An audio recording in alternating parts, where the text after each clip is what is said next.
Okay, good morning, everybody. I've just stopped the rant on this side. I hope the swearing is over. I don't want to do that live on air, but welcome to the stream. We're going to have some fun just now. So while it's starting up, good morning, Christoph. Good morning, Uncle John, Peter, Paul, Robert. Welcome, guys. Right, so all the excitement, let me just get my stream sorted out here so I can show everybody what all the excitement is about now. Edge, done. That's the wrong edge. I'm going to share that one.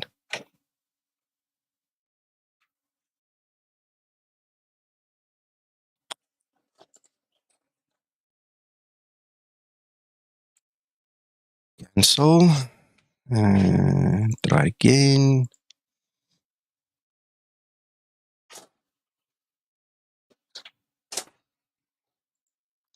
Okay, my Streamlabs OBS does not want to pick up my second screen, so I'm going to cancel that. I'm going to have to draw everything back. Guys, I've just opened your voices on stream. I forgot to do that. Anyway, good morning, Roy, Andrew, and 737. Right, so let's pull this tab back. Right, ladies and gentlemen, so I'm going to talk mainly about all the routes in Europe that has changed, or some of them, a lot of them have changed. I'm going to talk about the impact on the Skymatix VA. So I'm going to try and get that out of the way early on in the stream, and then we can just have a nice flight afterwards. So just bear with me. I need to get this thing on stream. Okay, so, right. Let's start with what changed. When you look at any high-end route, in a route chart like this, okay, you will see there are lines. These lines are upper airways, okay? When you go to a lower one, those are typically below 25,000 feet because 25,000 is your cut off for low and high. Okay, so these are the low in routes, okay, high routes. What Eurocontrol did with the latest ERAC update, okay, is they literally got rid of, look at this, look, there are places there aren't even routes anymore. They got rid of these airways on a massive scale. Okay, this impacts our ERAC that we get from Navigraph or Navdata Pro. It impacts the real world. It impacts the ASIMers. Okay, it impacts the routes that you can fly. It impacts the Eurocontrol database. So if you have an application like we use Route Finder to actually to validate your European flights, there's a 99% chance that currently, because it's like 2 days or 3 days into the new ERAC, you will not find a Eurocontrol validated route. Okay, and the impact now on the Skymatix VA, because we pre-programmed thousands and thousands of routes. I mean, let me show you. Okay, just have a look here. This is the route database. Okay, I can sit here and scroll and scroll and scroll for 5 minutes. We have thousands of routes. Now, let's just take that one, okay? So in this little string over there is no guarantee that that will work today because the ERAC changed. It's just because you updated the ERAC in the Zibo mod or any of your other add-ons doesn't mean that this route is valid anymore, because the problem clearly is here. The problem is at Eurocontrol. They just disabled the routes. They don't exist anymore. Good morning, Mr. Jones. Okay, so we have to now do a couple of things. Okay, we can do them one by one. So as you fly in Europe and you see that the route doesn't work anymore, you need to log it in the Discord room called VA dash broken routes. I mean, I can't make it more logical and easy to explain like that. We need to start fixing the routes. It's a manual process. But I'm not going to sit here and fix 3,500 routes one by one by one just because I want to. It's a waste of my time and my energy. I've got other things to do. My family and my business comes first. I'm not going to sit here for the next 2 months to fix these routes. Okay, but if there are guys out there that use the VA and you find a broken route, log it, and I will fix it as soon as possible, because to do one-on-one or two by two or 5 at a time is easy enough, but not 3,500 just because I feel like fixing all of them. Okay, so this whole thing with Eurocontrol obviously started a few months ago with their free route plan. They've got this mega grand idea of having a free route system. All right, you can go Google that and have a little bit, more insight into it. We obviously have to adapt. So I need your help. As I've explained, we need to get it into the VA broken routes room. We need to then fix it. Okay. Now, it's not as easy as saying, all right, here's the route, here's the new route, because we were in a situation where we were proud of our routes because they were all Eurocontrol verified. In other words, we didn't use fake or flight simmer routes when we flew. We actually flew a real world route. Now, just to show you guys the impact, I'm going to use this little thingy quickly. Where's Route Finder? Right, this is Payware Route Finder. This thing is linked into Eurocontrol. It goes to the OPN network. It does its thing. Right, so when I create a route here, I can actually click on validate here at the bottom, and it will tell me if there are errors. If there are no errors, it means that somebody in the real world he submitted this IFR flight plan to Eurocontrol and they accepted it. It then goes into the database as a recognized route, okay, that can now be used by other people. But if you go and you simply search the database, all right, these are the database flights that's currently in the database. I want to show you this one, okay? 3 days ago on the previous air rack, where's that one? I clicked on the wrong one. Just let me get back to the one I want to show you. There, that one. So 3 days or 4 days ago on the previous air rack, this route was officially recognized by Eurocontrol. If we validate it now, look, it's not working anymore. So that route on their side, they also need to go and take out now. They need to do a cleanup of their database and they need to fix it. Or they need to, take away the error. Whatever. It's their problem, not my problem. So what I'm going to do when the flight gets logged in Discord and we need to fix it, I'm obviously going to run it through here. And as bad as it looks, this whole thing looks like a dog's back leg, I can't help for that. That's just what it is. So unfortunately, that's the route, because it's now accepted by Eurocontrol, is the route that I would prefer to put into the VA. But because of what it looks like, I might not do that. And this is where Navigraph now comes in, right? So let me go to Navigraph now. Actually, we can do it here.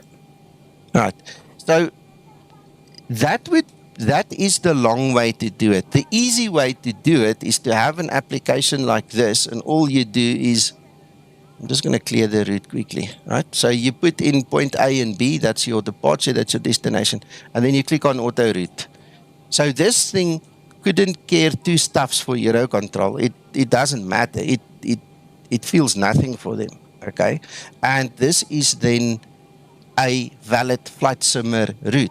So more than likely, until such time as those routes at Eurocontrol is then fixed properly, this is typically rather what I would do. It just makes more sense. There's no dog's back leg or something in there. I don't know how anybody could accept a silly route like that other one, but they did, so we can't tell them how to run their business. It's their story. But this is typically what I'm going to do. So I hope it makes sense. I hope you understand. It's got nothing to do with Zibo or any other aircraft add-on. It's got nothing to do with Navigraph. the navigational database you get from your AirRack, whether you buy it from Navigraph or NavData Pro, is simply going to reflect what's happening in the real world. And unfortunately, in our VA, after spending a year and a half loading routes continuously, we now sit with thousands and thousands of routes that are no longer serviceable because Eurocontrol deleted some of those air routes, those high-end airways, actually, should I say. So I hope it makes sense. Okay, now I want to show you something else. And Paul, thank you for being here because you can chat with me. You're the guy that actually gave us the quick fix. So I'm going to go quickly pick this route. I'm going to go validate it, see if it's got errors. Yes, it's got plenty of errors. Okay. So now, you know what? I don't think I should do it from here. I should do it from the VA. I should do it from the VA. Let's just duplicate the tab. Sorry about that. Duplicate tab. Let's go and find another flight. See if we can find one that is broken. Why don't we do EGSS EIDW. I don't know if I fixed this one already. I might have fixed this one. So let's have a look. See. So we're going to take the route. Copy it. Let's go to route finder, EGSS EIDW.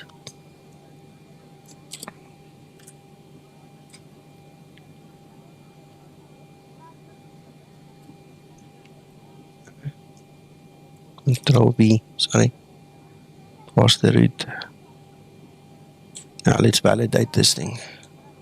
You see it's got errors, right? What I want to do, so I'm going to put this into Navigraph. I can't do it like that. I have to do it like this. In flight. EGSS. EIDW.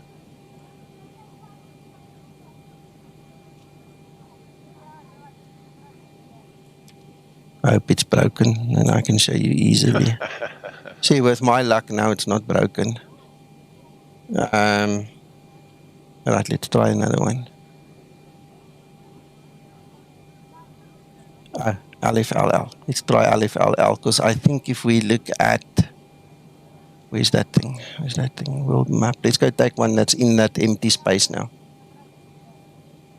LFBD, LFLL, okay, yeah, that can work. EGSS.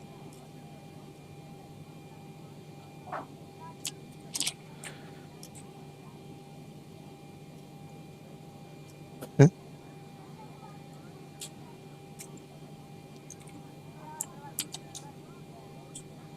Let's just go directly here quickly. New flight. EGSS.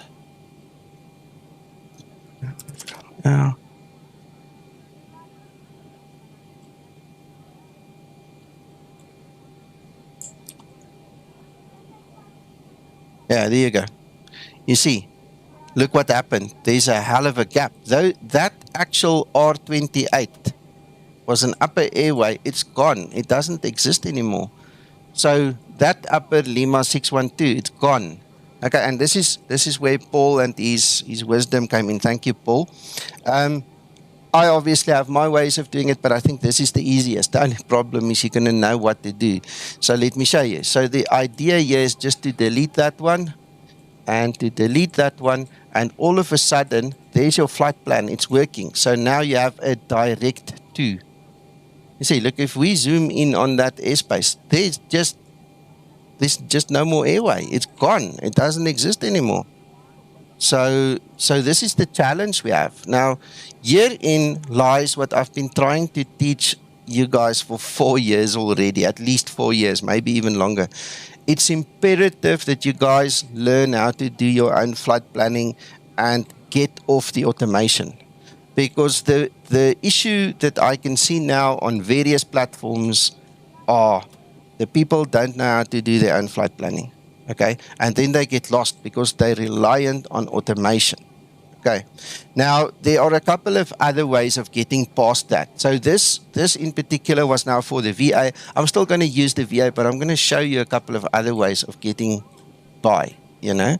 So let's start with, we've now dispatched the flight. You know, it's done the transaction with SimBrief. We got the information back.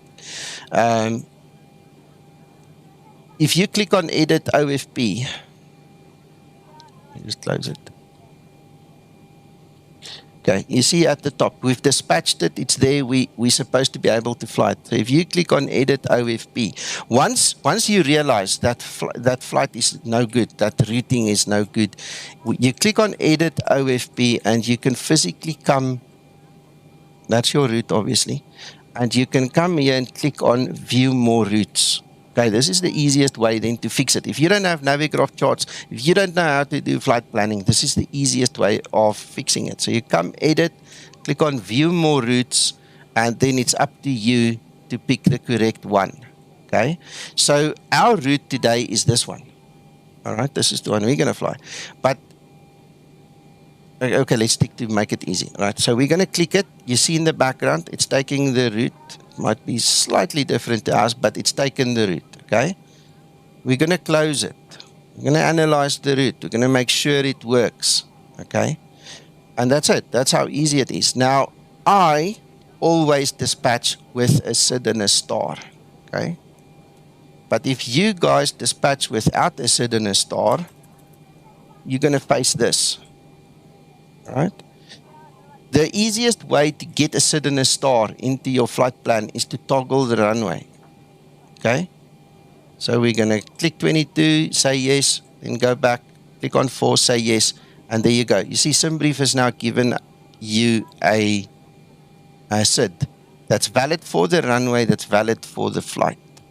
And we can do the same on the other side.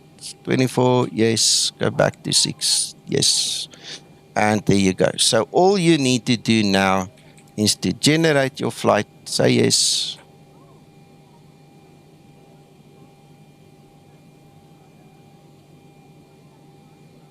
And once it's done, you click on download the updated OFP and close. Right, that will now effectively bring it into the VA, and you can now go to your cars. Display capture. All right, you can then go to your magnifying glass, pick the flight, click on load. See, there it is, and you can click on start flight. All right. So guys, feel free, Paul, if you've got more wisdom, please share with us. I don't know, Uncle John, I know you've got a lot to say as well, so don't hold back. You know, let's open the discussion a little bit, just to get your feedback. I hope you understand. Let me start with this. Let me ask you guys, I hope you understand a little bit more of where the issue is, why, and how to fix it. I don't know what else to say to you. You guys have to now ask questions or give me other suggestions. Nico. Yeah. I understand it because you've already got through this with me. My concern is the guys that are watching, whether you went through rather quickly and whether they actually grasped what you were on about. So double check.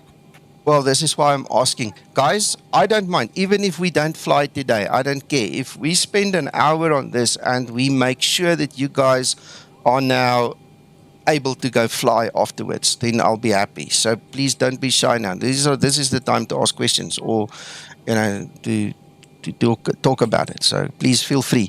In the interim, Mr. Jones, good morning. I think I said to you good morning already. It's like they wanted you on the flight longer to sell more whiskey. That's a good motive, I think. James, good morning. Yes, all well. I'm a little bit upset about the situation because it's put unnecessary pressure on everybody, you know, but it is what it is and we're going to make the best of it. So I know I went fast, but this is why I'm stopping now and asking, you know, If there's something you want me to show you again, go through, maybe explain again, this is the time, guys. This is when you need to ask. Once you've done that, Nico, we also need to install that route, because don't forget, I got a although it was verified, I still got the double entry of laminate. Sure.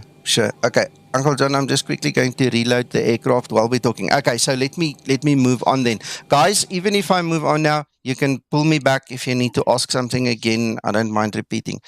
Okay, so the next problem that we have, okay, Carolus, okay, I'll start again just now. The next problem that we're going to look at is the fact that when you export from Navigraph and then import the company route into the FMC, there seems to be a problem. So I'm going to do both. I'm going to do the Navigraph import first. In other words, I export it from Navigraph. I'm going to import it into the FMC, and then we're going to reset the FMC and we're going to do the one from SimBrief, okay, just to show you that. But Carolus, if you say everything, how far back? Are you talking absolutely everything? Do I need to start with Euro control again? I think, Nico, that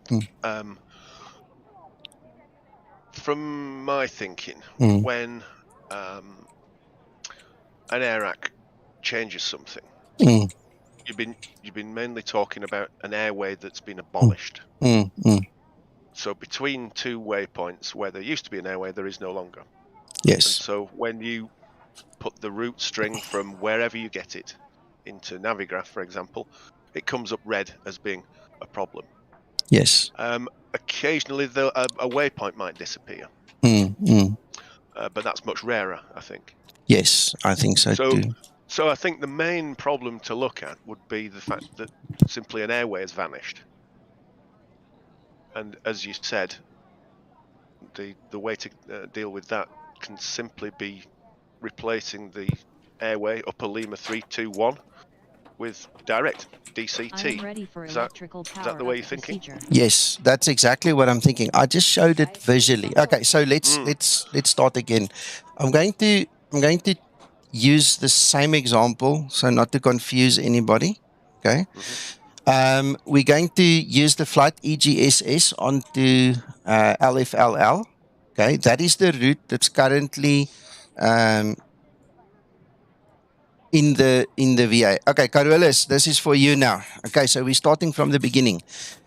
This is the route that we passionately imported into the VA because it was Euro control verified, and we gave ourselves a little, golden star on the forehead. There you go. We were very happy and very proud. So we're going to take that thing, and we're going to go to Navigraph, and I'm going to clear the route. Okay, so I've already set EGSS and LFLL. Okay. We can see your cockpit, Nico. Oh, sorry. Thank you. For Thank 10 you. seconds. No. I forgot to switch it on. There we go. Okay, it's going to take another 10 seconds to get there. All right, so let's start again. Tell me when you see it. Yep. All right, so I've cleared the route. There's nothing in it. What I'm going to do now is I'm going to paste that route from the VA. And remember, guys, this is not just from the VA. It's not a VA issue. This is Euro control. So whatever VA it is that you are flying for, or if you get it on freaking Flight Radar 24, whatever, it doesn't matter where you get your flight plan from. If it doesn't work because of the changes in the new era, you have to fix it. And this is what I suggest. Okay, for me, the easiest way is using Navigraph. So now I save it, and immediately you can see the link, the airway between those 2 points. In fact, there are 2 airways, R28 as well as Upper Lima 612. They just don't exist. They're gone. Euro control, the guy sat at the keyboard, he pressed the delete button, it's gone. Okay, now the easiest way to fix this visually for me is you right click on it and you click delete. Okay, now you go to the next one and you click delete. So instead of having an airway between that point and that point, you literally now have a direct to a DCT. That is what Paul was referring to. Okay, if we clear the route again. and we paste it again. The other way to do it would be to go into type root. All right, so it's talking about Hawk, RC, R28. So up to there, we can go DCT. Right, it still missed something there. See, that's why I do it visually. Okay, and then let's go direct there.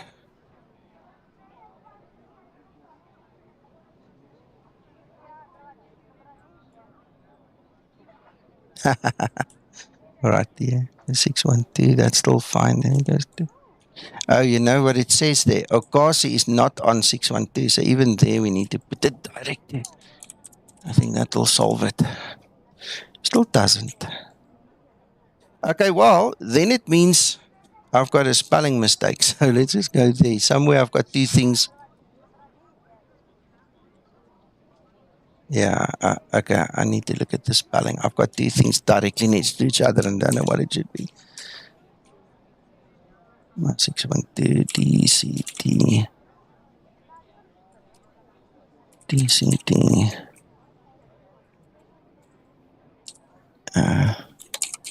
Directly. This never change. We don't want to change the. See. Save. There you go. So we're getting there. Okay, but you see, RCT still doesn't want to work, or did I now type wrong again? No, I think it's DCT supposed to be. Sorry. Yeah. Here you go. Okay, there you go. So that's a long-winded way of doing it, but it's exactly doing the same. So if you go and you clear the root and you paste it in, it's just so much easier to just do this visually. So we're going to click on that one, delete it. Click on that one and delete it, and the problem goes away. All right. So either or, your choice. But for me, this is the easiest way of fixing it. Okay. Obviously, now that we have a root, we can, just compare it. So we said we're going to fly EGSS LFLL. Generate the root. All right, now we can validate it if it's validatable or not. Nope, it's broken. Going into that Euro control database now.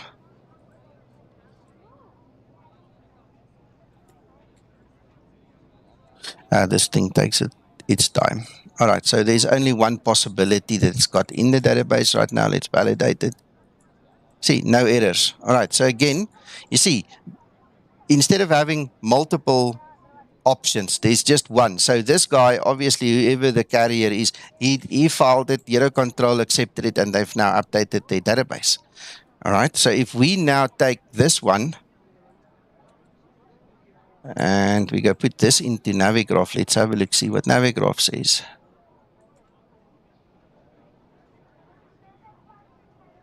Paste, save.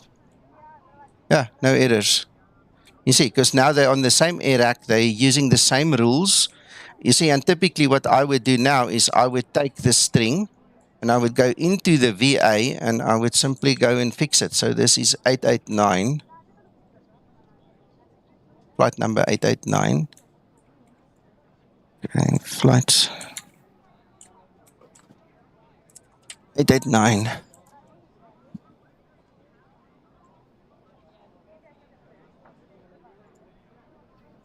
Paste.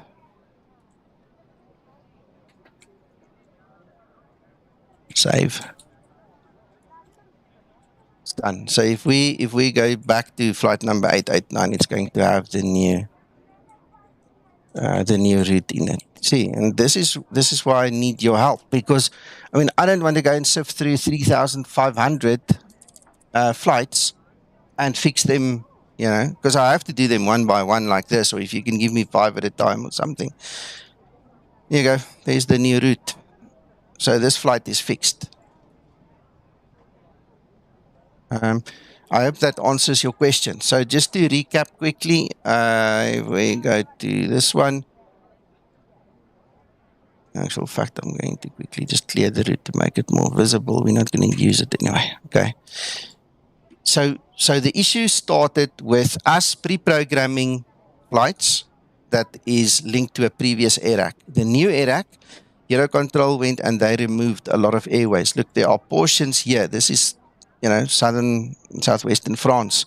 There's just no more airways. And you can go through the whole map. Look, plenty of places. They just don't have any more airways. It's just gone. So the flights from the VA or any other source that is in any way, shape or form linked to the previous AIRAC are now all potentially broken. All right. Not because they're bad or anything, just because things changed. Okay. So between 3 days ago and today, the thing that changed is the airways. Okay. And that's what I would suggest to fix it. Okay.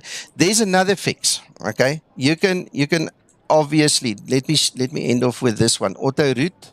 We can tell Navigraph to just give us a route. So this will be a fake route. It's just a flight simmer route. It's something that we can use. It's not Eurocontrol, but at least it's usable. You guys can use that in the VA. So you're just going to copy and paste it and overwrite whatever is in the VA. The only other way to do it, okay, is I want to show you this. Let's quickly see. Let's add the bit. I want to show you from the dispatch page as well. Because this route finder of mine is payware. Okay, but in the VA, we've got the actual freeware one. So I just want to show you how that works quickly.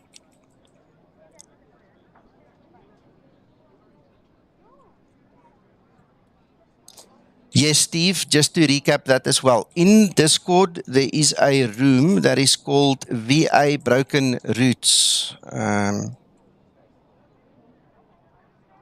All right, so let's get that. See, VA Broken Routes. I'm not going to click on it right now.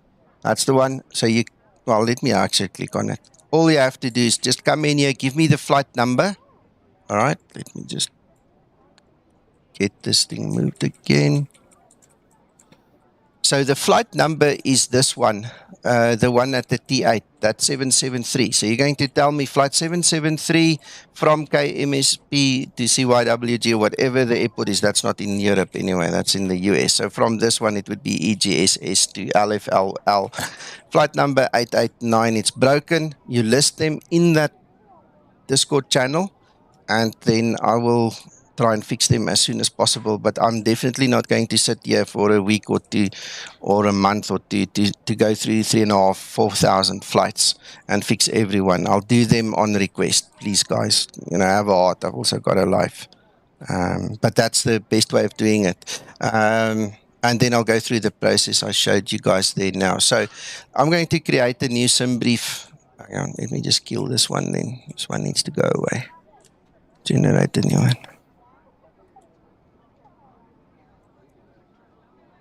All right, so we can redo that one later. All right, so we're going to, let's just use today's flight. Going to select our aircraft. We selected the flight from the bids. We select the aircraft.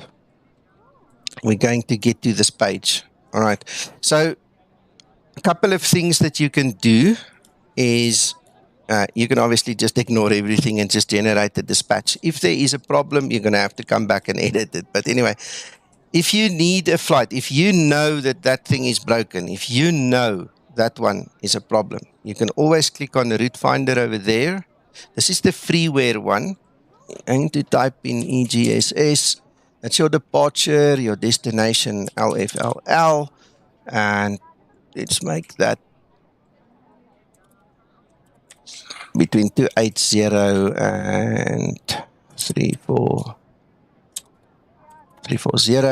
and then we're going to click on find route, and then all we're going to do is copy. You don't copy the SID and the star. I mean, the word SID and star means nothing. It just means that you have to input it. So you copy it from there, you literally take it and you just post it in there, and you're back in business. All right, so disregard the fact that it might or might not be Eurocontrol certified, we don't care. It's a VA. It's just, we want to fly from point A to point B. And then from here on, you can obviously go generate your dispatch. I personally always change this. And then if you look at the string, it doesn't have the SID and the star. The runways will be chosen automatically. So just to help SimBrief choose a SID and star for you, you can come here to SID and star type, and you can choose conventional or RNAV. Let's go for RNAV, for instance.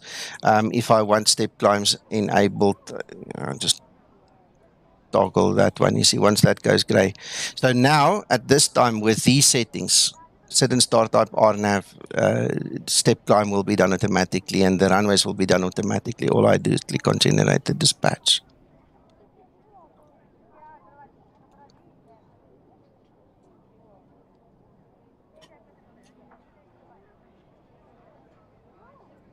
Right, and there you go. So EGSS to EINN. There's your OFP. If we scroll down to the route. Okay, so it tells me that there's no RNAV star on that side, which is a problem. You can go back and just edit it quickly over here. Let's see, where do we find? Oh yeah, this is now in SimBrief itself. Okay, we'll have to toggle this runway again. Nope, 6, 24, 6. All right, well, it doesn't look like it's going to give us a star. I was under the impression there was one. Anyway, and then once we're done, we have to obviously generate the flight and then download the update. All right. And for those of you that have followed me for a while, you know I do it a little bit differently. So I'm going to just show you how I would do it. And then if there's no more questions, we'll go fly.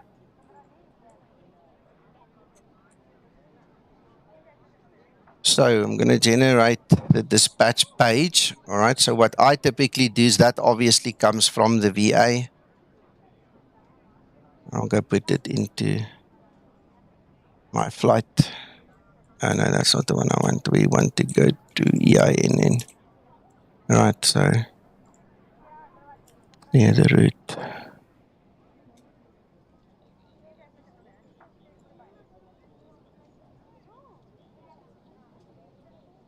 So that's the route the VA gave us. Obviously, I fixed it already. I explained it earlier. So there's no red. If there was any red, I would right-click and just delete them. All right, and then we're going to look at the weather. The weather tells us runway 4 is active because we're flying into the wind. There's our wind 050 at 13.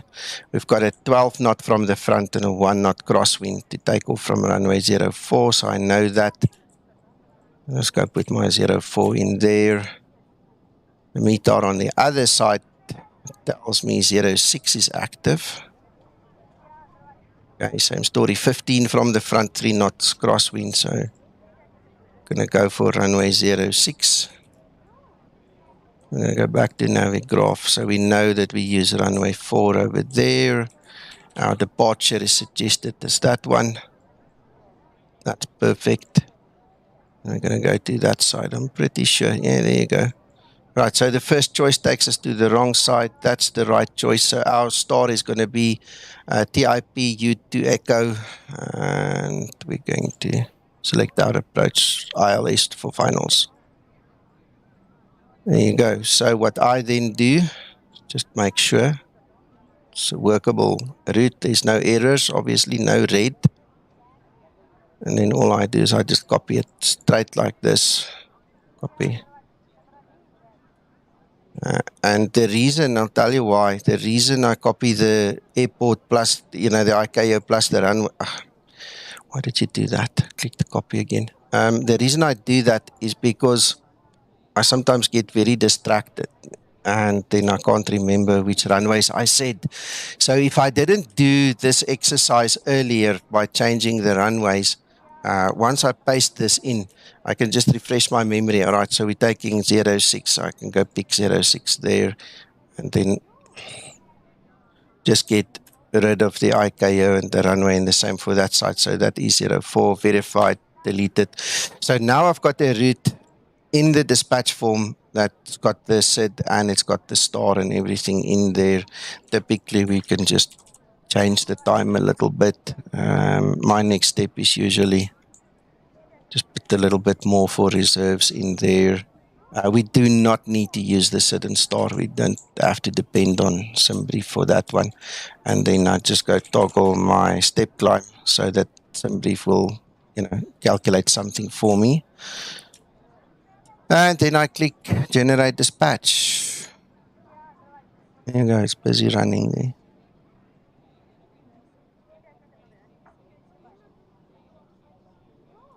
Okay, there you go. So I'm ready to go. There's my whole flight plan. So everything is taken into consideration. There's my star, there's my SID. Zoom in a little bit for you guys. Whoops, it's too much. Yeah, there's the whole flight plan. Sorry, Uncle John? And you've logged on to EINN as well? Not yet, sir. Not yet. No, one thing at a time, otherwise I get confused and then I talk nonsense and the guys complain again.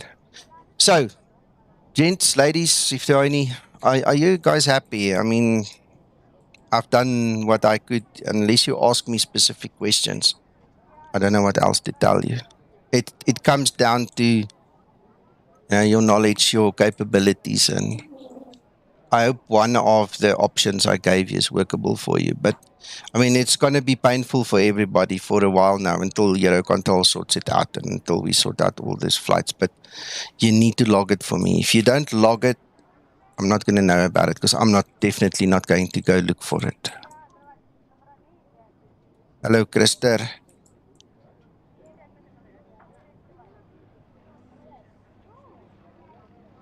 My frame rate's just tanked for some reason. I'm on 10 frames. How on earth? Krista, with regards to your comment, it may well be very easy for you, but for these guys that are suddenly hitting the problem, it's very confusing. Trust me. Yeah, no, it is. Guys, the people here on Discord know I've lost my cool with somebody already this morning because I just don't understand how it can be so difficult to understand that in the last 3 days there was a change. It is what it is. We can't change it. It is what it is. I'm going to kill my X-plane. I can't fly with 16 frames. It's not going to work for me. I hope it fires up better next time. Let's try again. Don't know why on earth it would tank like that. It was perfect. And the next moment it just died. It'll be interesting to see if you have the same problem I had, Nico, with duplication. Yeah, we're going to look at that now because the current assumption is that when you export your flight plan from Navigraph, the Zibo is either not reading it correctly or they're giving us a wrong flight plan when they export because there's a double up of information. So we'll look at that just now.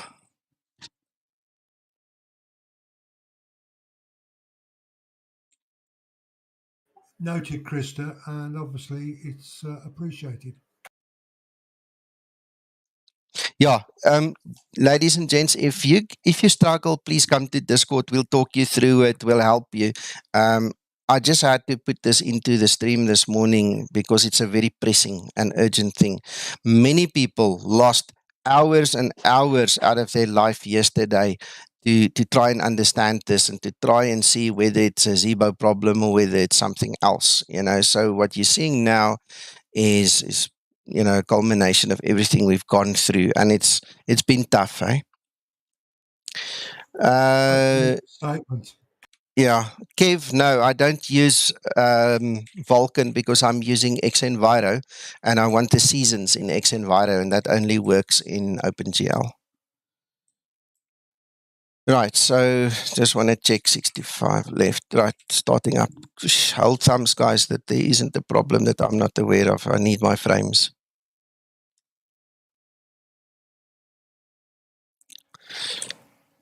Hello, Scotsman. Yeah, Scotsman, that's what we're going to address right now. I'm thinking it's the export from SimBrief that is causing the problem. So let me go to my output FMS plans. EGSS. Right, so while we're waiting for the startup, this is what I've exported. That one that's highlighted, EGSS, EINN, that comes from Navigraph. Okay, so I'm actually going to open it. And we'll keep it one side. And this one that ends with the 01, that is the one that comes from SimBrief. So I'm going to open that one as well. All right, so when we look at the one that comes from SimBrief, this is the format it comes in, okay?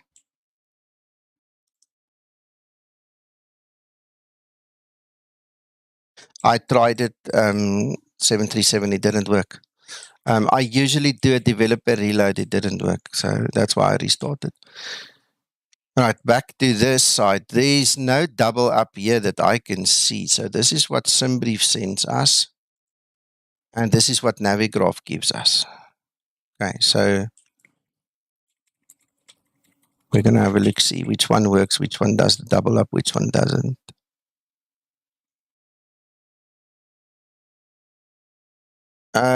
Yeah, from SimBrief side. That's what I'm thinking. This is why we're looking at this, Scotsman. So we're going to have a look. See, no worries, 737 is not a problem. We're going to see, because if this is read incorrectly by the Zibo code, we'll obviously tell Zibo. Zibo, if you're watching, I don't know if he is.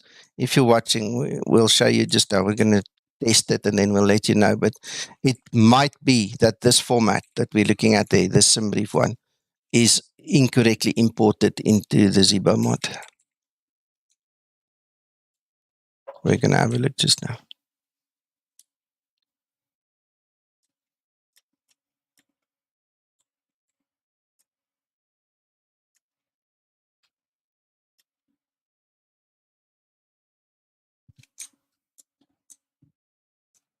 We're waiting.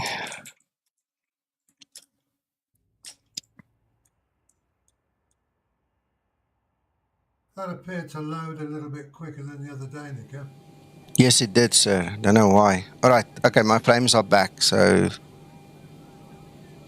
I'm just waiting for the cloud generation and stuff to happen. The hard drive is spinning like crazy.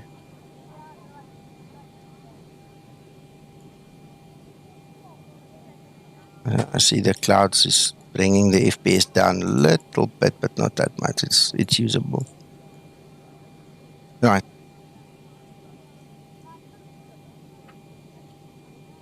Not much I want to change. I don't want to change anything.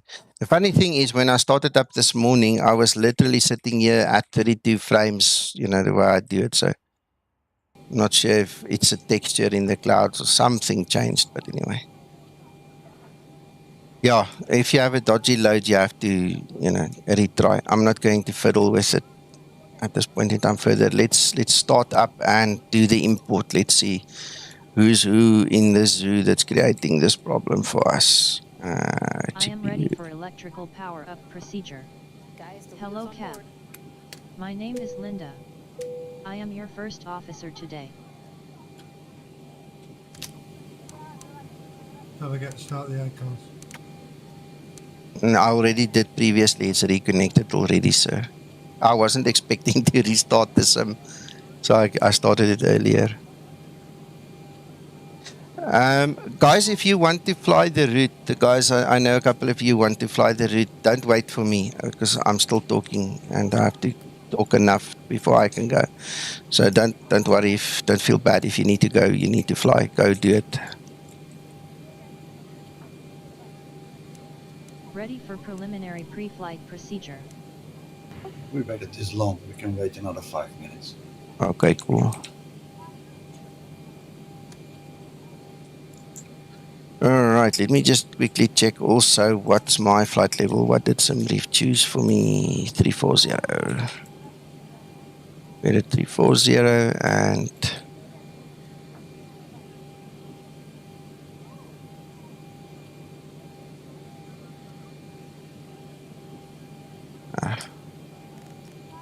Dublin's down by 50. All right. Righto.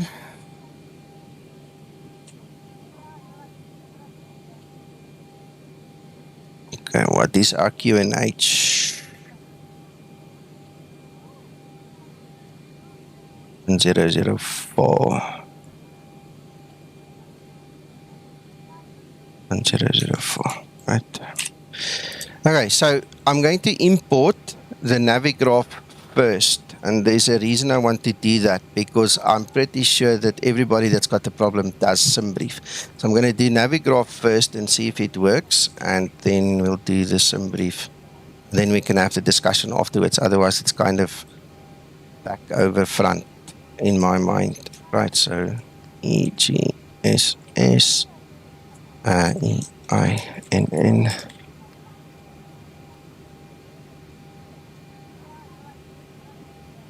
No worries, Krister. It's perfectly fine. Right, activate, execute. Right, let's go check. Departure is 04.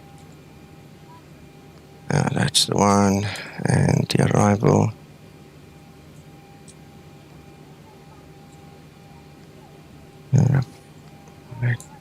That one.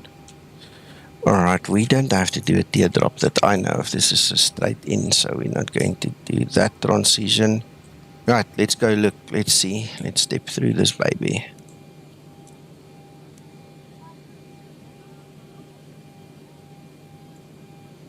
Make sure that you guys can see. Step.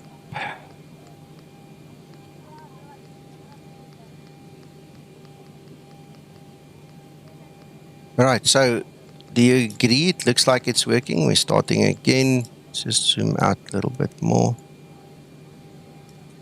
Nico? Yes, sir. I noticed yours is slightly different to my route because I take a right-hand turn and you took a left-hand turn. It's possible, sir. Remember, I have now changed it a few times. So we might not be on the same page anymore. Sorry about that.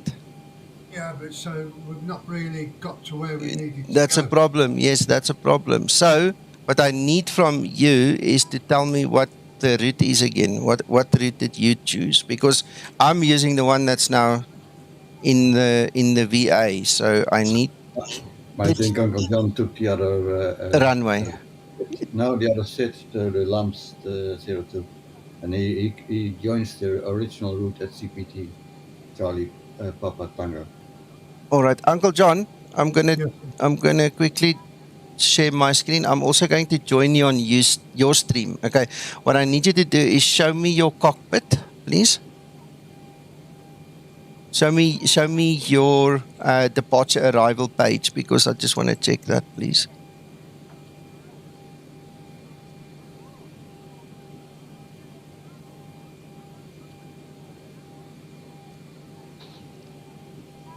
Okay, so zoom in for me, please.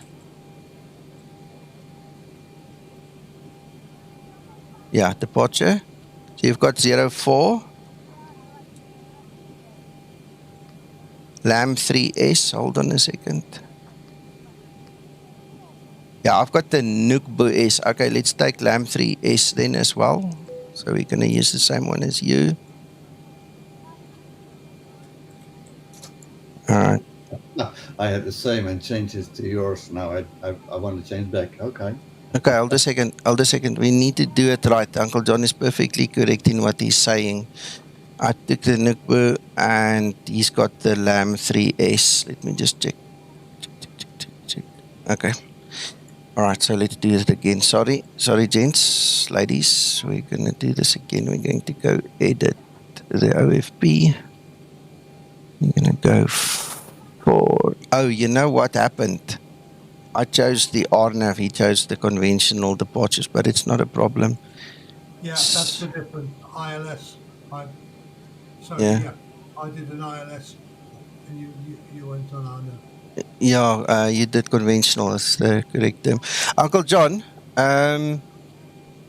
it's important that we replicate. Yeah, of course. If there's a problem with that one. Zibo. Okay, so I presume that's the one. Lamb 3S, can you just verify your route? Lamb 3S, Lamb, Lima 179. Can you just verify your route for me?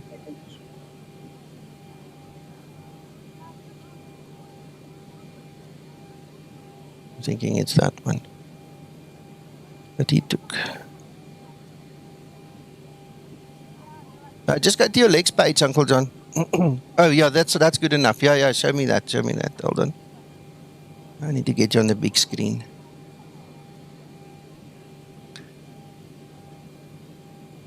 You see, yeah, no, you can't show me that because that doesn't give me all the details, but it's good enough. I'll improvise it. Yeah, in TIPUR. BAKUR.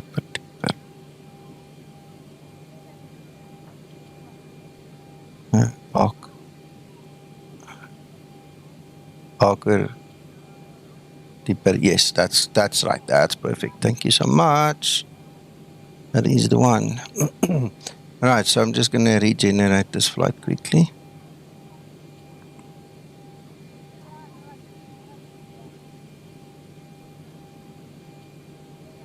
And push that through to the VA. Probably going to have to. I don't have to do that. Right, okay, so what I'm going to do now is I need to update my Navigraph to that same flight plan.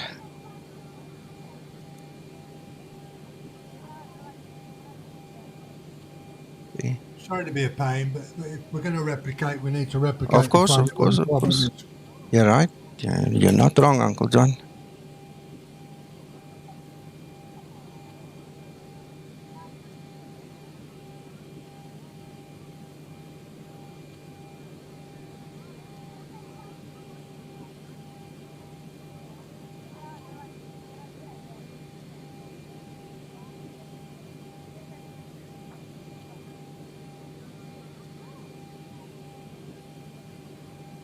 Why?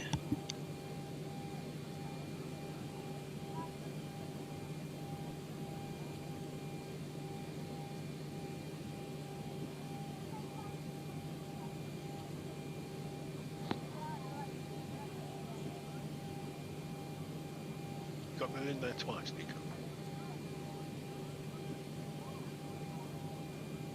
What did I put in twice? I'm not with you, Paul.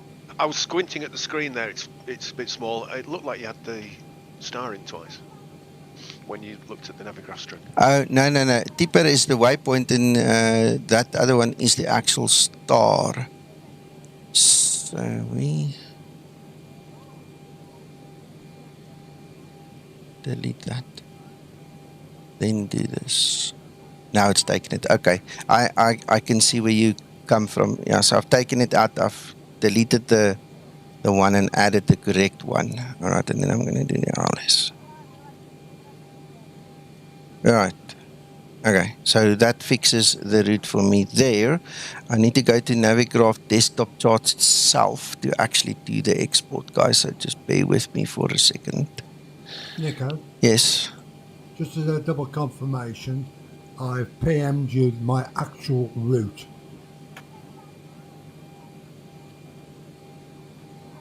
Yeah, it looks like mine. I'll double check just now, sir.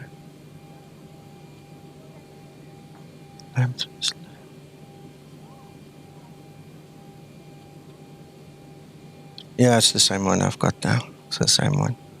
Right, so I'm just exporting from Navigraph quickly and replace route EGSS EINN. Right, execute. Let's go step through it again. Yeah, now you lost it. I've got the original route. Legs. All right, so there is a right turn out. Uncle John should be happy now. Uncle John. Thank you, sir. All right. Looking the same as mine. Yeah, okay, so this is the Navigraph export, right? What I want to do is I want to quickly go find that one and delete it. We don't want to confuse the subject. So I've deleted the SimBrief one. I'm going to export the SimBrief one from the updater thing. Where's that thing? Right, so export, replace. All right. Okay, so you guys are in agreement with me that the export we did from Navigraph seems to be perfect. There's nothing wrong with it. Okay, and the added bonus if you export it is it actually gives you the SID and the star already pre-configured in your FMC, so you don't have to worry too much. There are times that you have to, but not today. Right, so that's it. So that is all done. All right, so now what we're going to do is we're going to go and import the one from SimBrief. In, and it's got the 01 at the back. Okay, so you see there's no 01 there. Now we're going to use that one. Okay, 9004. Right, so let's go check. Now we have to put in the details that we don't have. LAM3S. And our arrival is going to be RLS6. And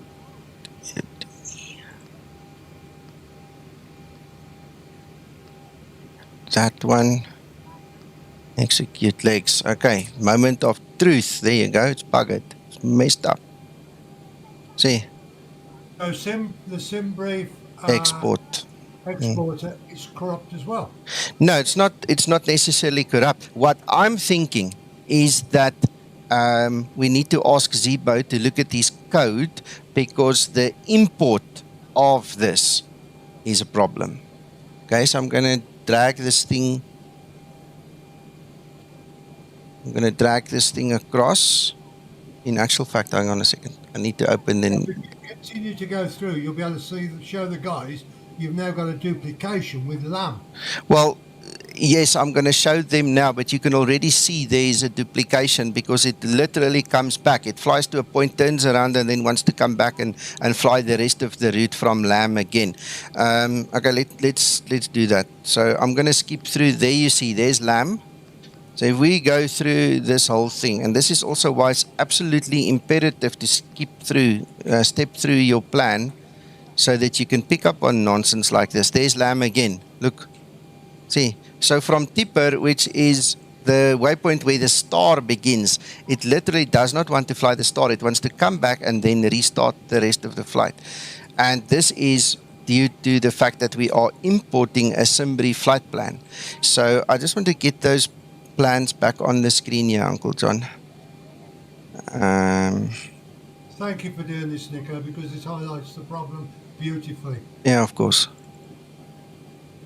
All right, so if we look at the actual data format, LAM is not mentioned anywhere. This is from SimBrief, okay? So it's a very basic kind of a routing, right? So there's obviously an interpretation that needs to happen on Zibo's side that's not happening. Okay, now just as a comparison, look, there's only 23 lines from SimBrief. Look at this thing that you get from Navigraph. See, it's got 29 lines. This thing includes the SIDs, the stars, the runway, and again, there is no double up. So this is my perception, this is my feeling at this point in time, is that Zibo needs to fix the code for importing the flight plan from SimBrief. Because I don't physically see a problem with the SimBrief data. It's like when the Zibo imports it, something goes wrong. And that's when it ends up looking like this. And the only way to fix it, guys, is you need to go find the double, click on it, and then go back to the original and replace it. So you click on LAM, execute, and there you go, problem is gone. So if you're using SimBrief, please use this tip. There you go, that solves the problem. Just because that's been replicated once, i.e. there's 2 lambs. Don't kid yourself. You have to go through the whole route. It could be 3 times. Exactly. I haven't seen 3 times yet, but I've seen reports from multiple users, and I'm glad we figured it out now because we did it live on air and everybody can see this. I personally had it 3 times yesterday. Okay, cool. Thanks, Uncle John. You see, so anyway, I will jot down a note for Zibo, unless I said earlier, unless he's watching. We'll see.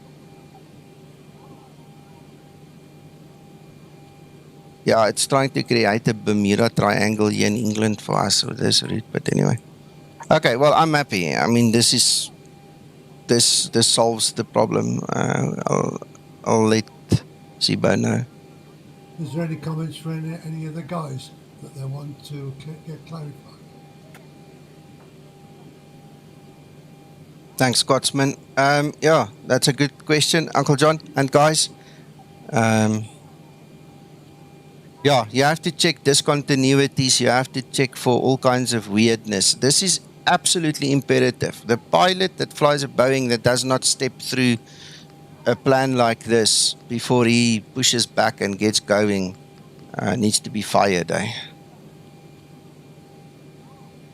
Just a quick one, guys. 11 likes at the moment. There's a lot of information being forwarded to you today.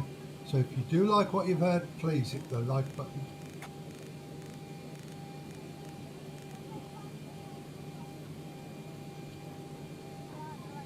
Okay, before we move on, I just want to check this Lamb 3S. This is one hell of a steep turn there.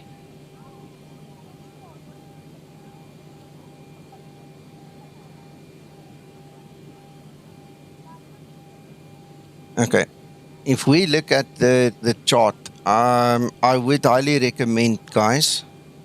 Was it not showing my edge? What, did it lose it again now? I've just been showing you the whole morning. Now it doesn't want to show edge. Okay, whatever. Let's try again, maybe. Hold on. There. Okay, it's back. So what I want to do is I want to get rid of this one. I want to show you something and then we can quickly talk about that as well. If you use that standard instrument departure, it's a hell of a turn very quickly after takeoff. So you need to check your speed. You need to be below the 250, but I'm pretty sure this one, I'm going to do a derated takeoff, and I'm going to also make use of the cutback. And the reason for doing that is you want to be slow. You don't want to fall out the sky, not that slow, no stalling and falling. But to do this turn with this Boeing, you're going to have to be super slow. This is a very awkward Boeing departure. I would have said maybe a prop job, but I don't see any mention that it's only for props. But okay, we'll talk you through that. Yes, Paul. I was looking at this chart a few weeks ago, and there's a weird thing that's maybe a trouble for a purist. At the top it says it's for only nipping over to Heathrow, I think, on that chart, which is a bit weird. Okay, I don't see such a reference, Paul, but it is. Yeah, no, I actually think I heard the conversation. Now that you mentioned, somebody somewhere, I don't know if it was you, somebody said that this was weird. At EGLL only, yeah. There it is. But I ignored that. As far as the speed on that first turn, Nico, what does the speed say on your legs page? Does it give you speed? Okay, I noticed the line now. I was looking here at the top, sorry Paul, but I see that's what you're talking about. For landing at EGLL only. All right, so another pro tip there from the pro. Thanks, Paul. No, I was departing Stansted and I completely ignored that. I said, I'm going to ignore that. Yeah. Okay, look, there won't be any speeds because I haven't done the programming. So let's do that. Let's get the programming done and then we'll see what the speeds will be. in this situation. All right. Let's quickly run. Because obviously, if you want to go slow, you tell it to go slow. Well, this is what I'm going to do, yeah. This is exactly what I'm going to do. I'm going to use a cutback, and we'll use a derated takeoff.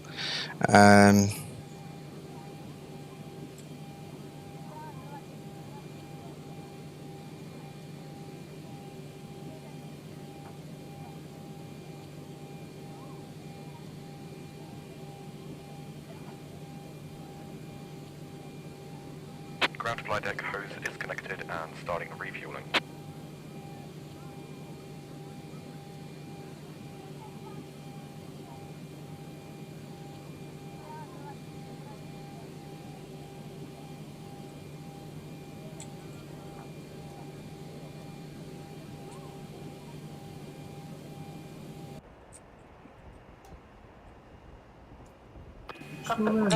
Yeah, why?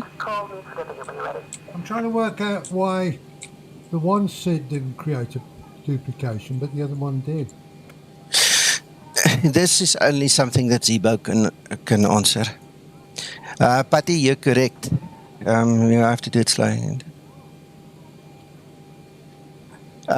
Martin, yes, you can enter the route manually. It should take care of the problem. One of the guys did a flight from DDL to GCTS. I actually did the import and export from Navigraph, and also I did it manually, and it worked. So I must just go back to him and explain the situation with SimBrief. I think that's worthwhile to put that in the Zibo community group and the Zibo pilot groups to just make them aware. And, you know, I'll obviously notify Zibo later. You know, so let's get cracking. Right.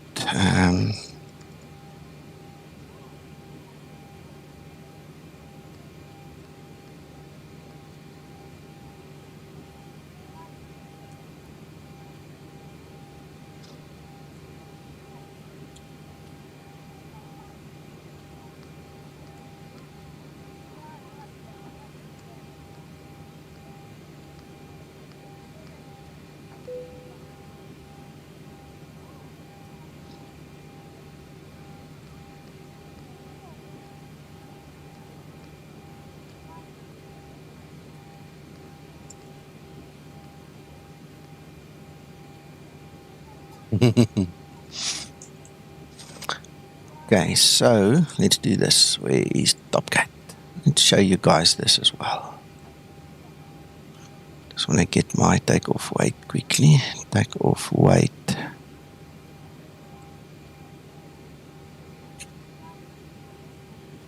$68,600. Right, so I'm going to take this away. I'm going to show you this. So this is Topcat. All right, I just want to update the weather, make sure we're on the current weather. 68,600, I'm going to leave everything at optimum. And we're going to compute. All right, so flaps 1, takeoff 2. All right, and I'm going to derate to 31 on the SEL anyway. So we're going to use 31. Derate to 2. I'm going to do a soft shallow climb on climb 2 as well because of the restrictions. Let's quickly see. I put that one back, reset the view because it's very much zoomed in now. Yeah, so we need to be at a specific altitude between 3.5 and 5 over there. There we have to be at 5. So it's holding us a little bit, you know, and we don't want to climb like a rocket. It's not necessary. So we're going to do a soft climb. We're going to do a derate to, where is this thing? Right, so takeoff. Going to do flaps 1, we said. Ready for pre-flight procedure. All right, and there's the calculation. So you can see B1 is slightly out. Oh, that's why. Got it on wet. It's on dry. Right, there we go. So V1 between 49 and 50, that's right. Then we've got 150 and 155. So the only thing that's out is N1. I'm not going to bother about N1. We've got a little bit more power. But these speeds are correct. Right, then we're going to go to page 2 and we're going to do the cutback. We're switching the cutback on. So at 1,000 foot, the N1 is going to drop to 83.1, which also will help us to keep the speed down and make the turn easy. So let's go look at those speeds. The speeds is 250 max there, 250. Okay, so it doesn't actually use slower speed. Whatever it will need at that point in time, it's going to take at that point in time, as long as it's below 250. Right. Okay, so we've got another choice to make. Are we going to use VNAV or are we going to use...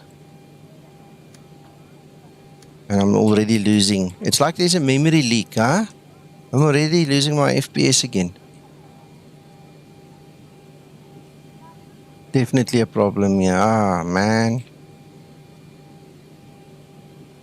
Wonder now why that is. What's that? I don't care. Doesn't matter. Let's go. 34. 34. Okay. While I'm busy, I'm going to quickly start the APU.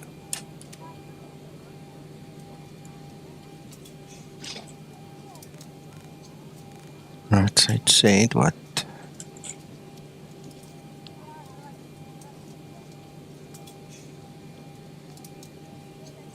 $155. 175. Right. So I'm going to use LNAV, but I'm going to control my speed just to make sure we can make that turn.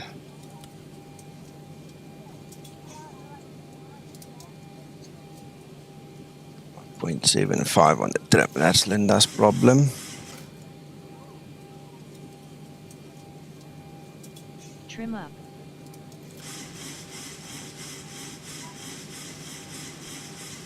Right. So you can do that, Linda.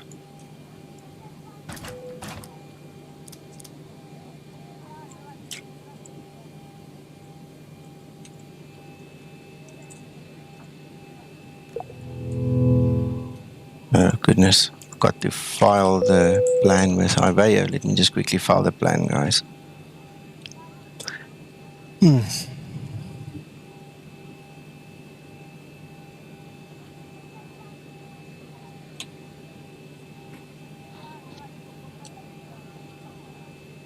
still think it's funny that real life pilots think that the setting up in a sim is harder than actually flying the plane.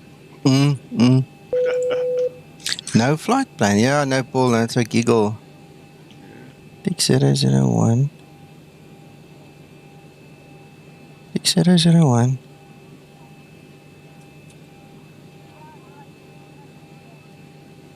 Oh man. That's right. Why does it tell me I don't have a flight plan? It literally tells me I don't have a flight plan when I connect. Ah, now it's taken it.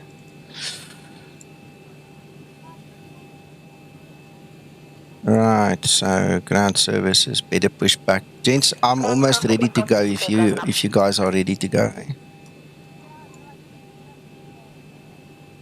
Pushing back. Okay.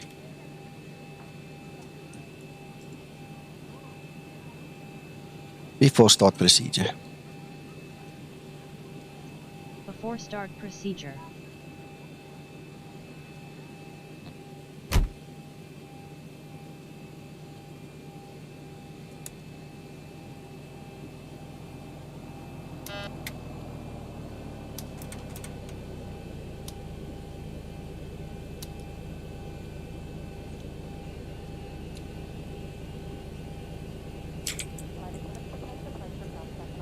Before start procedure complete.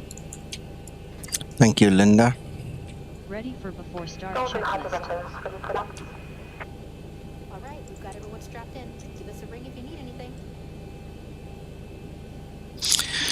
Tommy, the reason I do that is my V2 is 155, okay? But I'm making provision of V2 plus 20 for the takeoff so that I know that I'm in a safe zone, that I don't just fall out the sky. Because I'm not using VNAV, and you'll see when you use VNAV, it will bump it up automatically anyway. But I'm going to use the speed function. I just put it in a safe space that I don't have issues in stall and so on. So that's just the normal practice, V2 plus 20.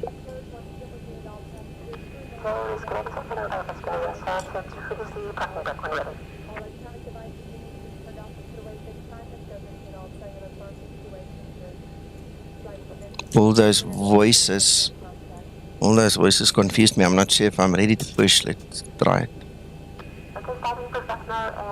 Yeah, there we go. Okay, pushing, gents.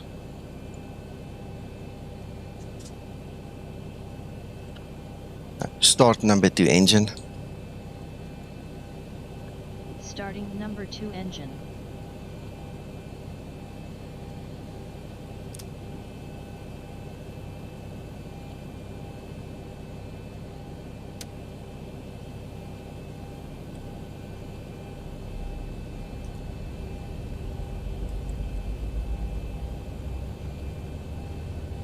Have a good flight, Uncle John.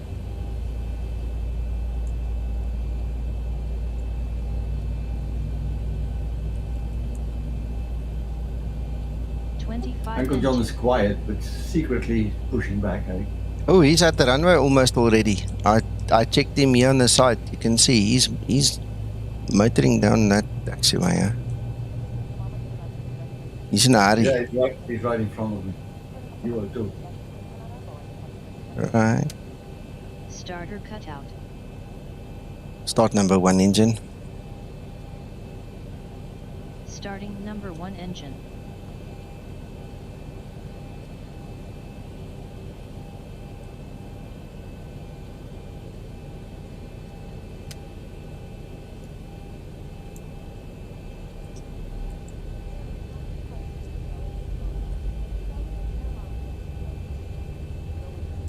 Thanks, Scotsman.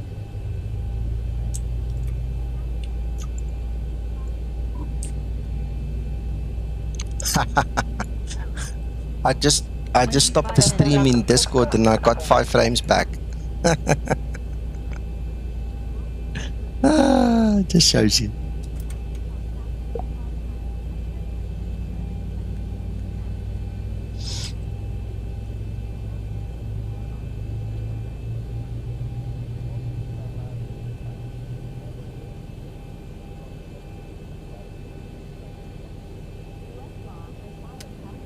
Starter cutout. Engine start procedure complete.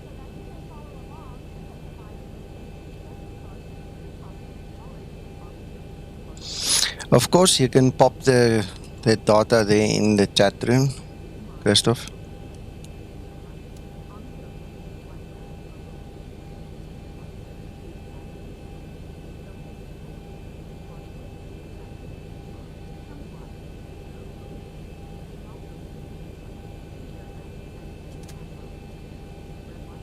Disconnecting tail, please stand by.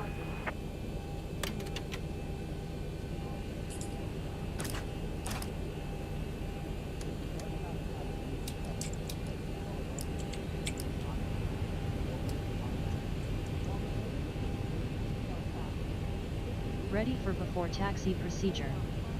Flaps 1 set.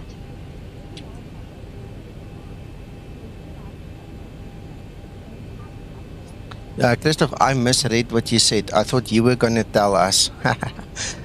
Christoph, I don't have the data in front of me, so I'm going to talk nonsense if I tell you.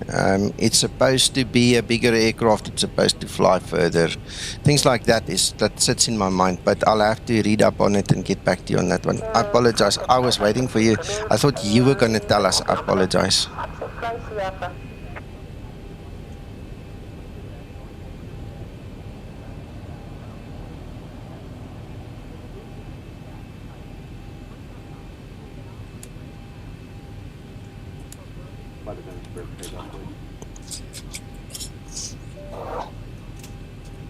Right, I'm starting my taxi, guys. Okay, the cabin is secured. Have a good flight.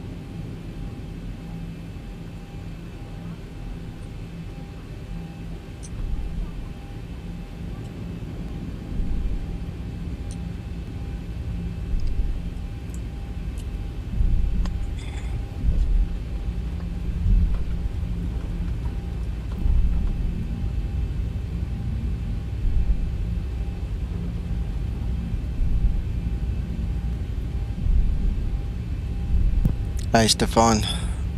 Thank you.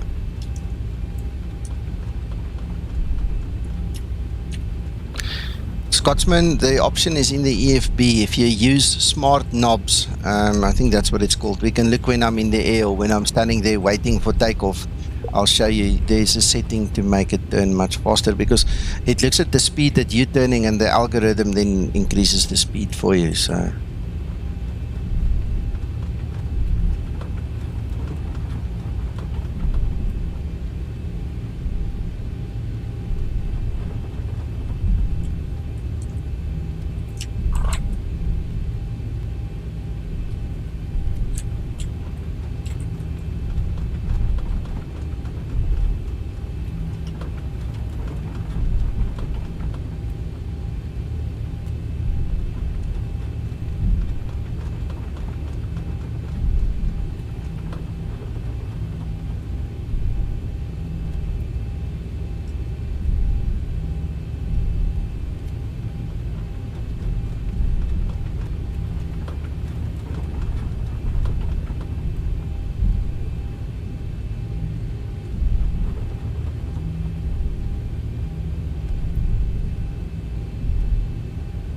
No, it's one of the changes. Zibo did change something there. I didn't go into it. If you read the changelog that I published, you'll see it's mentioned there that he worked on it. So.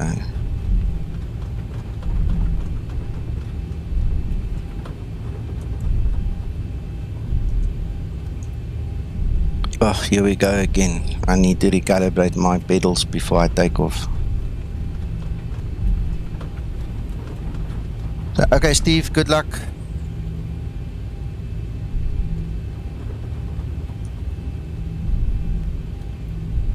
Before takeoff procedure. Before takeoff procedure.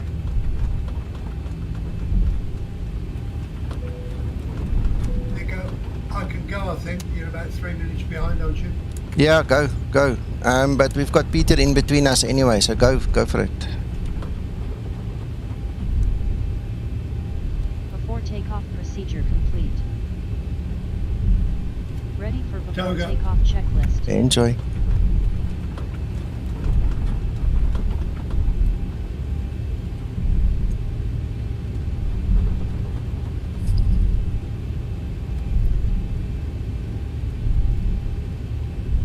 There you go. You see there, smart autopilot MCP knobs. Mine is on. So it's first of all, the way it's written there, it's mainly for your altitudes and your things. But I know when I used to set minimums and things, you know, those high altitude airports, if that thing's off, you turn forever to set anything, any knob. So it's not just MCP really, it's for freaking everything.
Guys, my throat is actually so dry at this point in time. So when I get in the air, just after the restrictions climbing to cruise, I'm just going to go make a coffee or get some water or something.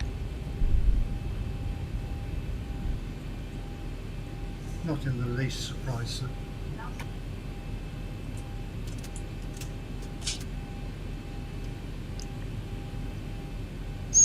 And I'm not sure if Renee left already because I was talking so much. She could have tried to shout at me or something. I did not hear.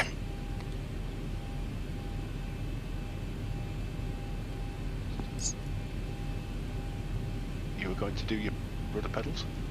Yes, thank you, thank you, thank you. It's Uncle John's fault. Made me think about the wife again instead of the pedals. See? Mm.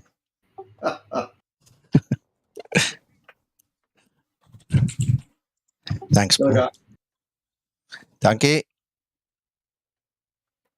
No, 3 minutes isn't long enough to boil the kettle. I'll do it once I'm in there.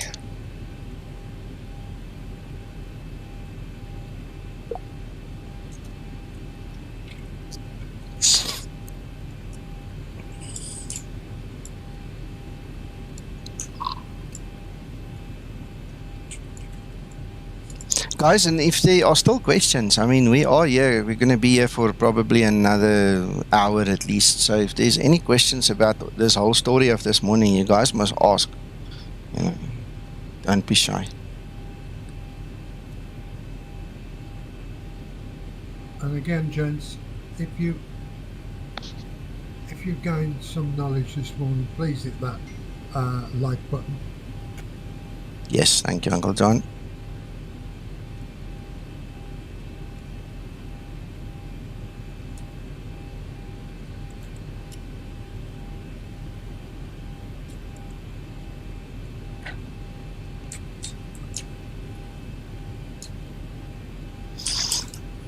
I'm just thinking out loud now. If we're not on VNAV, the cutback's not going to work.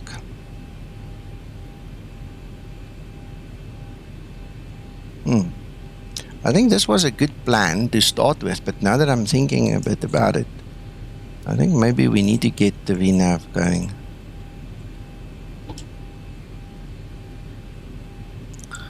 That's fine, Scotsman. This is putting me now in a bit of a spot. I don't know what's going to happen. Let's see. Because I want to cut back and I wanted to operate, you know, with the D-rate takeoff and all those things. Now, the takeoff should be fine, but the moment you get in there... Okay, well, let's see what happens with VNAV then.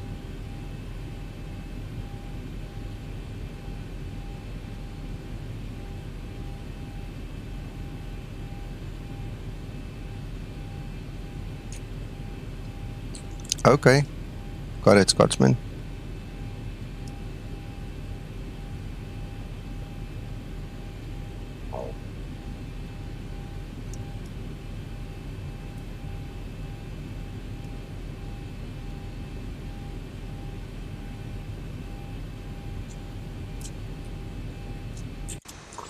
By the way, I haven't even shown you guys this. For those of you that did not see my post on Facebook, check this new livery.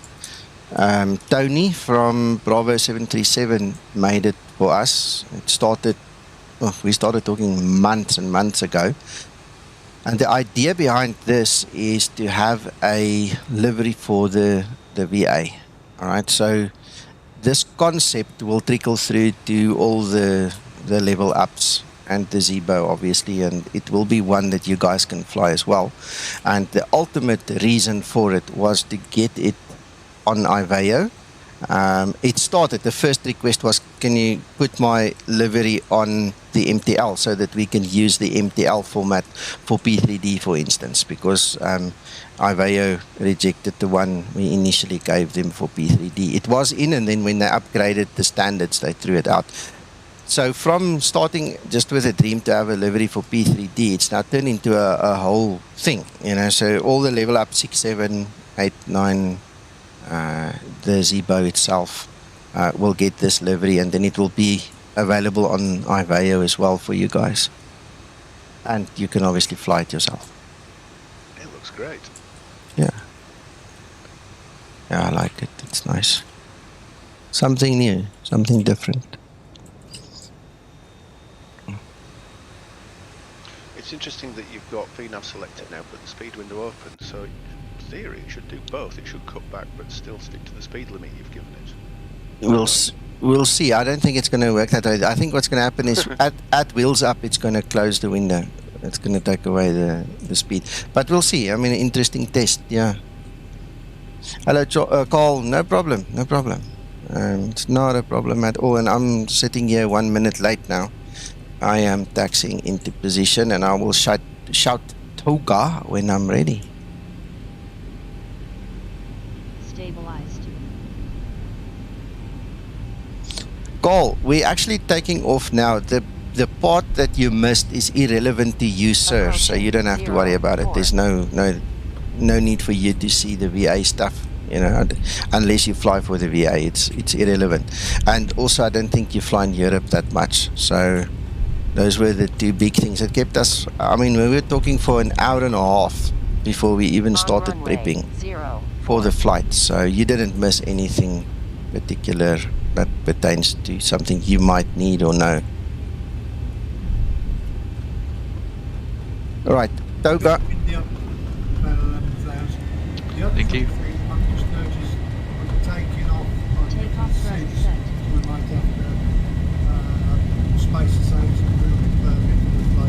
Yeah, no problem. Oh, you fly in Europe all the time. Okay, cool. So the big thing, the flight, yes, you didn't miss the flight, but the big thing is Eurocontrol has dropped. They've cancelled and deleted many of the upper airways. So a lot of the flights in the VA are not operational anymore, and we've noticed in Simbrief as well, a lot of the old flights there, they're not operational anymore because of this dropping of the upper airways.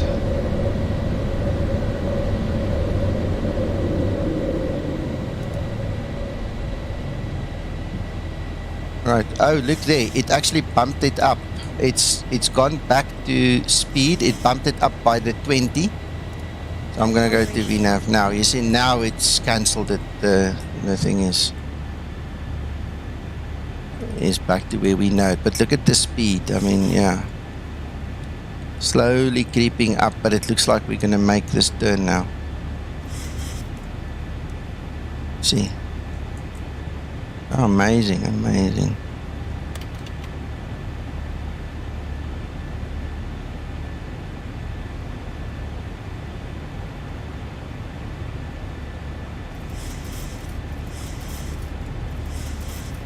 Donk. I'm not sure if I pronounced your name right there, but yeah, good morning. Wave to you back. Hello, Bapino. Look at that. It's on this freaking magenta line. Look, look, look. Okay. So VNAV's good enough. I was a bit worried about that.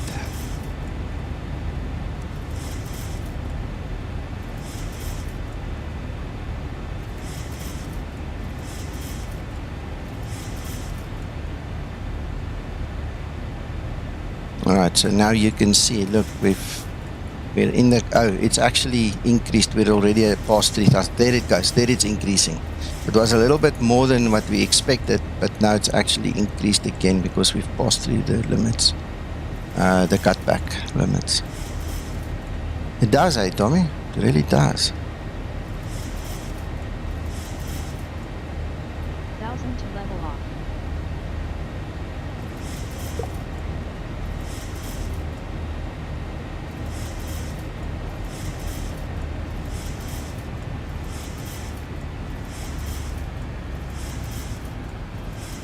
Approaching transition. Alright, this is an altitude restriction, so we cannot go to standard. So Linda, you just have to remain patient. Ready for approach checklist.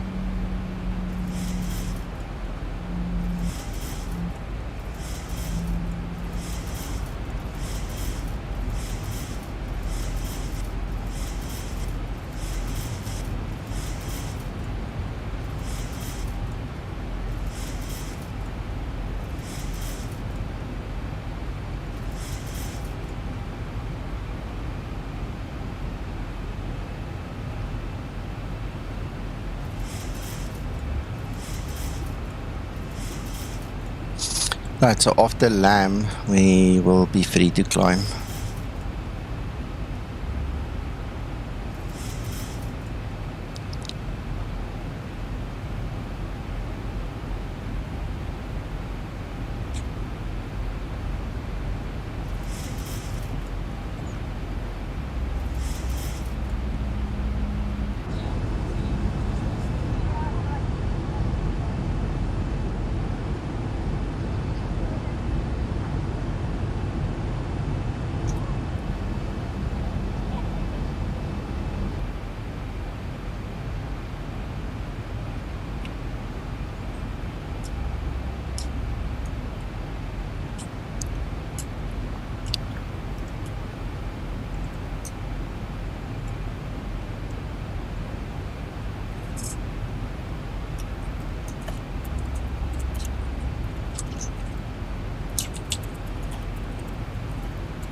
Transition altitude. Right, now we can go. Standard. I'll fetch myself a coffee. You guys want something? Yeah, I'm gonna go fetch a coffee shortly. I'm just typing the story to Zibo quickly that it's in our dev room that you can see about the sim briefing port issue.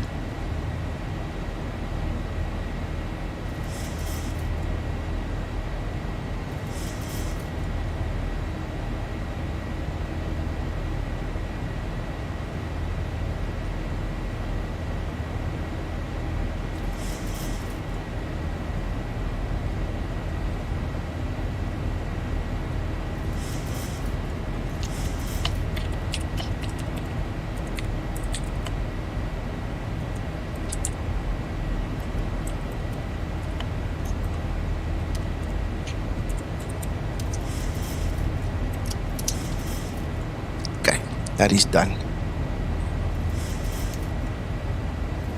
Right, so guys, it's a good time if you need to quickly run to the toilet or you need to make coffee or something. Let's do that, and I'll be back in whenever, how long it takes to boil the kettle and make the coffee. I'll be back.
John.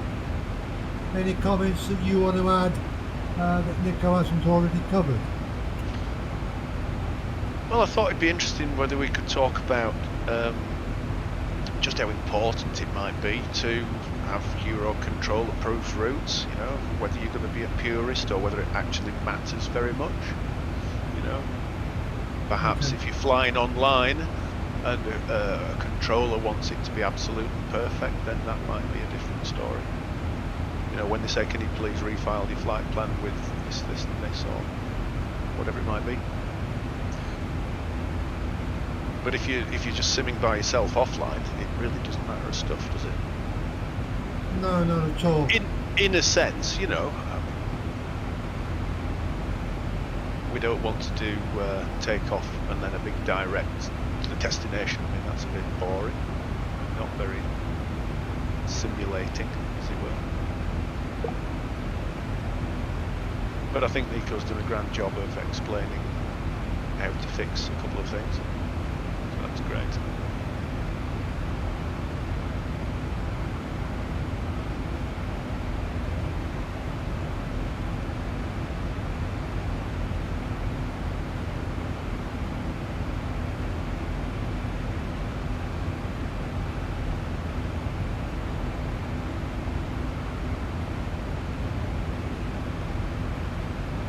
It's alright, I have to keep pressing, because it's on push to talk, I have to keep pressing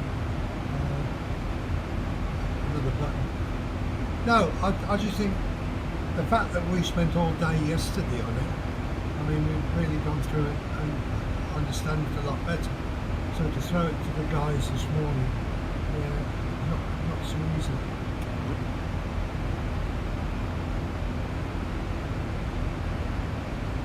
Hopefully they've digested what we've gone through. And if they haven't, they can always rerun the route back. Oh yeah, absolutely. Go through their own normal planning procedure, but look at the vid at the same time, perhaps, yeah. Sometimes it takes a while for things to sink in. Yeah, that's true. I'm back, guys.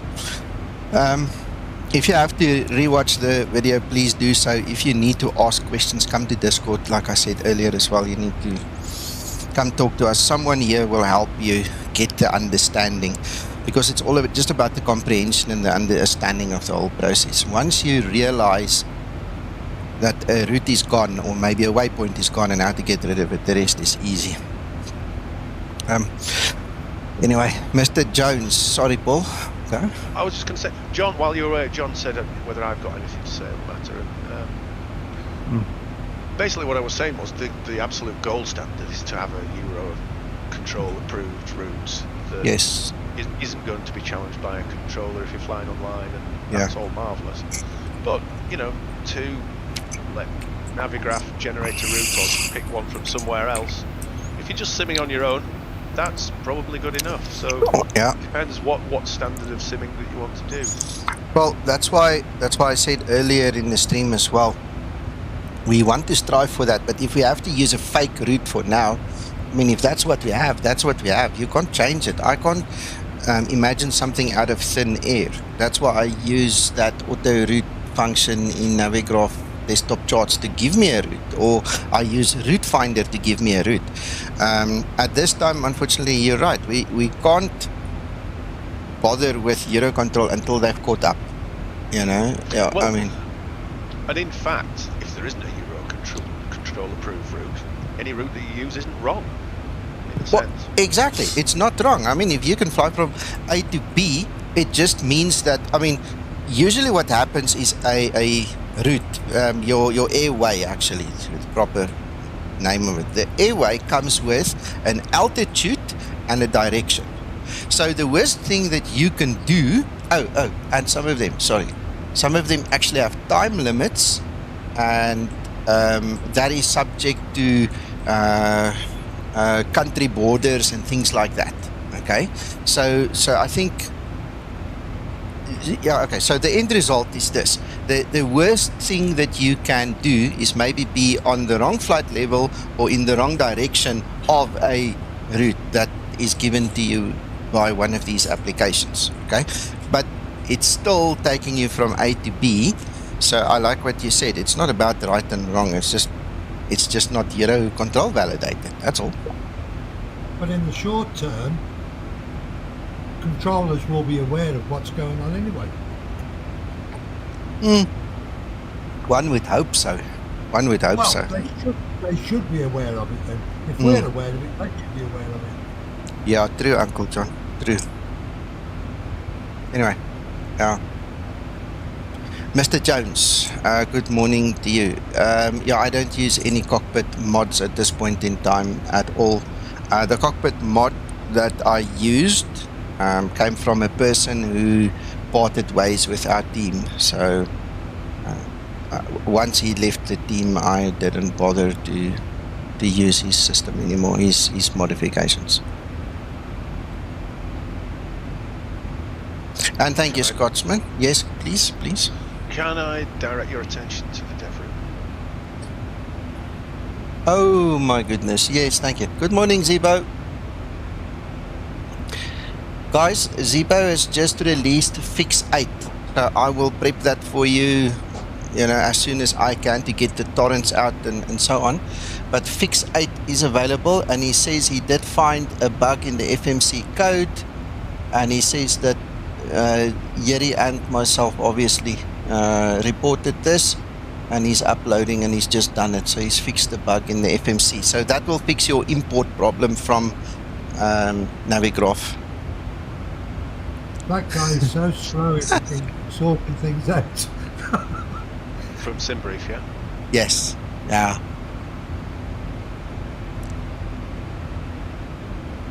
Bless you, Zibo. Bless. Okay.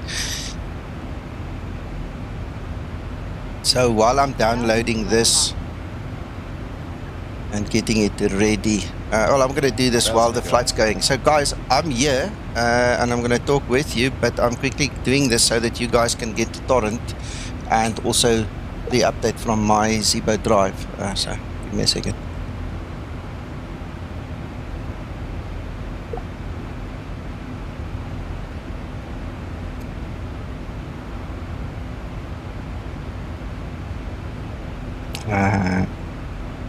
Skymatix Google Drive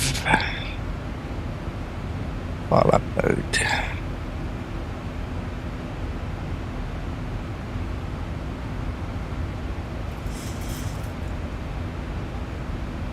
Right, there you go. Okay, so the guys that you should all have access to my Google Drive and Zibo's Google Drive, so it's already there.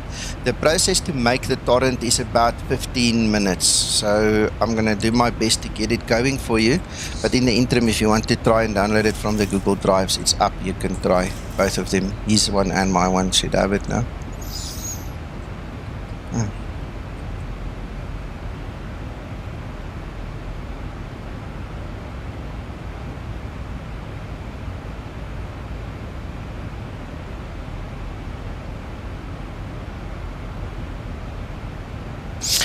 Yeah, thank you, Cole.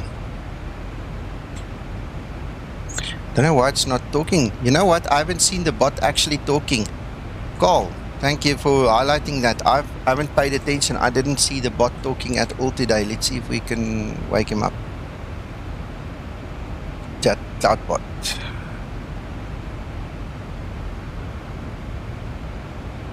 Okay, give it like 3 minutes and then the cloud bot should be up and running. Then we can do that download link. What I will do in the interim is, let's do this. I'll just share a direct link to my Google Drive quickly.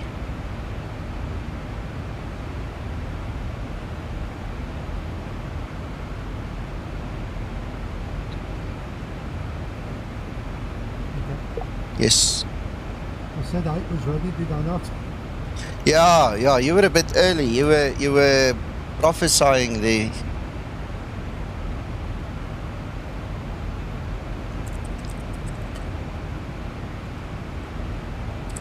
Thank you, Zibo. I have noticed and am busy upload. You are a star. There you go. Alright, okay, so you guys can use, that is my Google Drive. If you go to my forum page, you'll see it will eventually take you to the same link. So that is an official download if you guys want to grab it there quickly.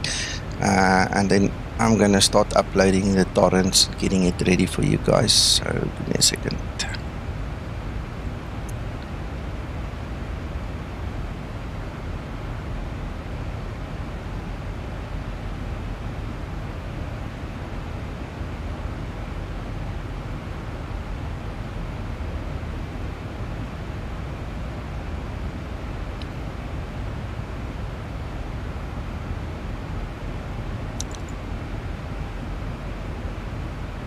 Oh, you're welcome.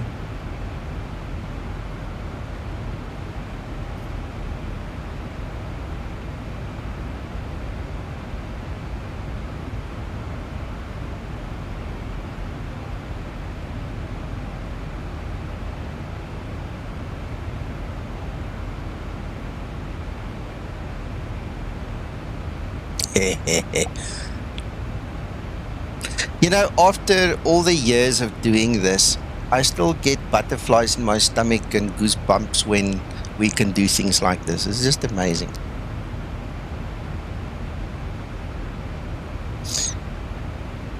I can't help chuckling at the speed that Zibo jumps on something, and as we're still talking about it, he's fixed it. Yeah. Yeah, he's a bit slow, isn't he? Yeah. No. All kudos, Zibo. Very well done. Yeah, I know. Sarcasm. So early in the morning. Might go past some people, but I know what you're saying.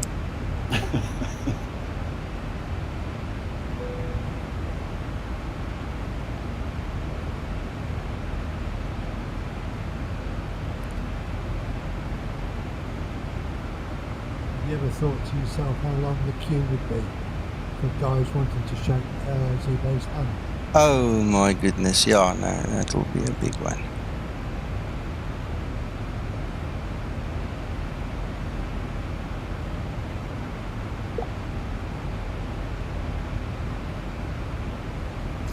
Yep. I just need to see how far my top of descent is. It doesn't. It's 100 nautical miles. Okay, let's just have a look. See. Where do we descend to? Make it go 3,000.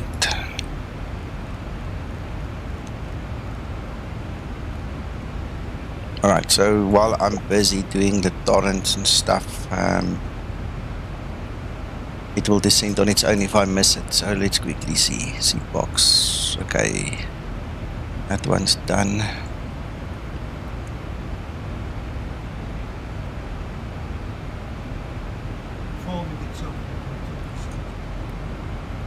Okay, hopefully I'm done before then.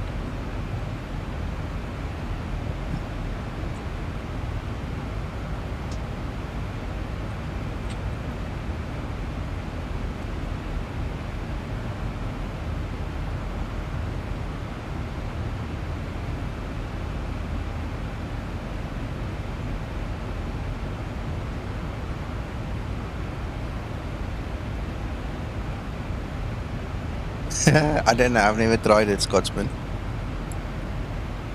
It will probably say you went to an alternate or something. Yeah, it does, and it logs it for you. You get credit for the flight. Ah. That's good news. Right, I just need to make the hash to prove it's an authentic file and all those things, and then I'll release it.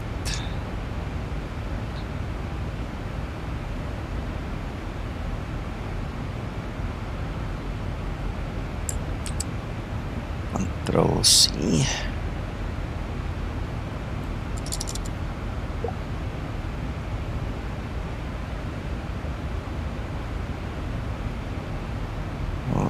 Alright. C panel. Clear the cache. And that should start the seeding. It should be up and running. Guys, just give it a few seconds or a minute or so, and then the torrent will be all over the place.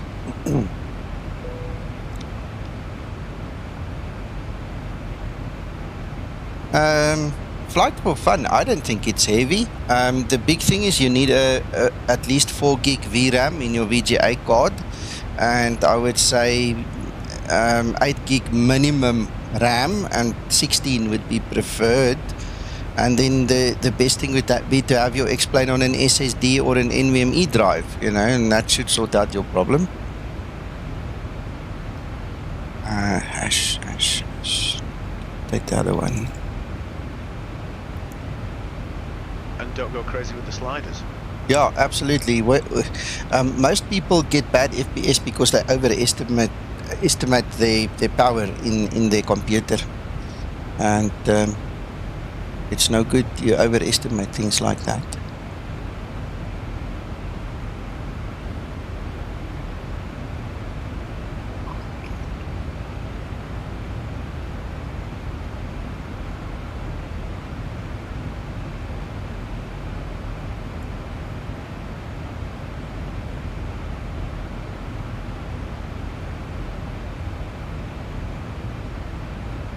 Slider is it that you need to have at a minimum level so the lines work properly? HDR.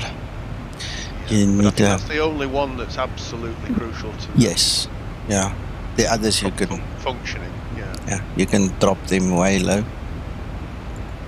Torrent is working, Nico. I've got it. Donkey.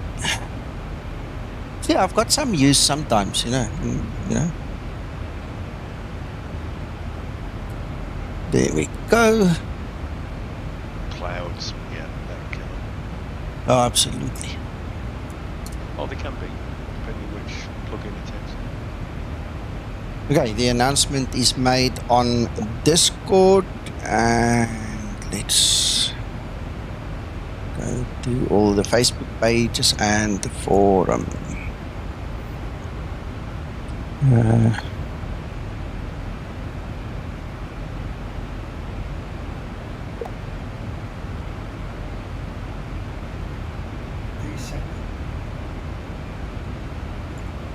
Yes, sir.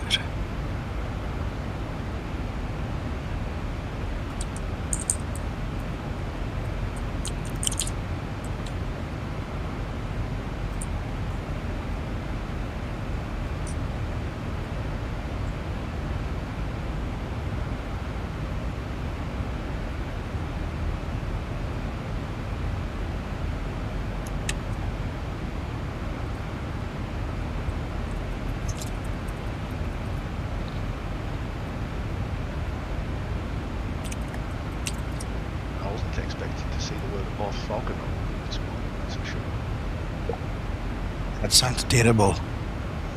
Nice one, Carl.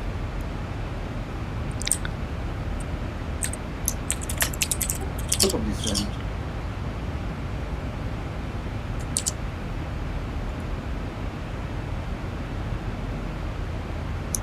Can we get a photo call this morning, gents? We can. Most definitely.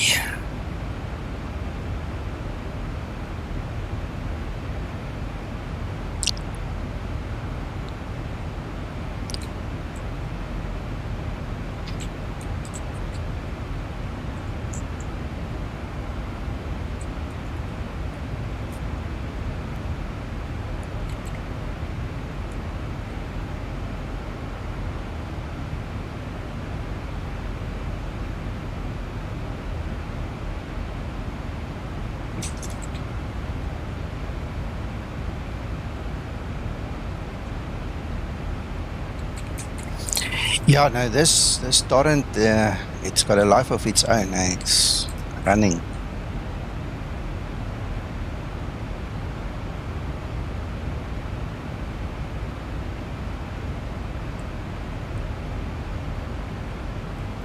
Yep, it's in and I'm seeding. Yeah.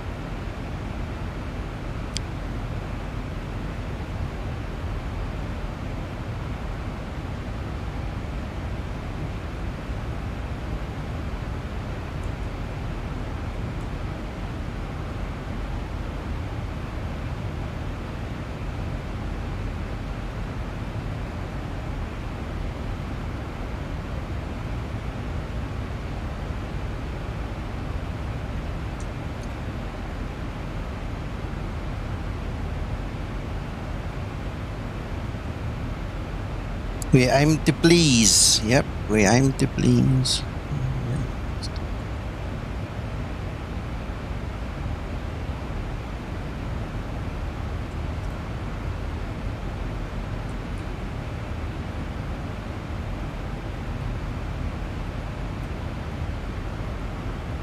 Ready for descent procedure.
I'm not going to do those winds right now, but under pressure, guys. So give me today. We'll do that next time again.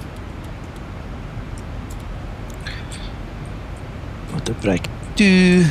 That is set.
Yay!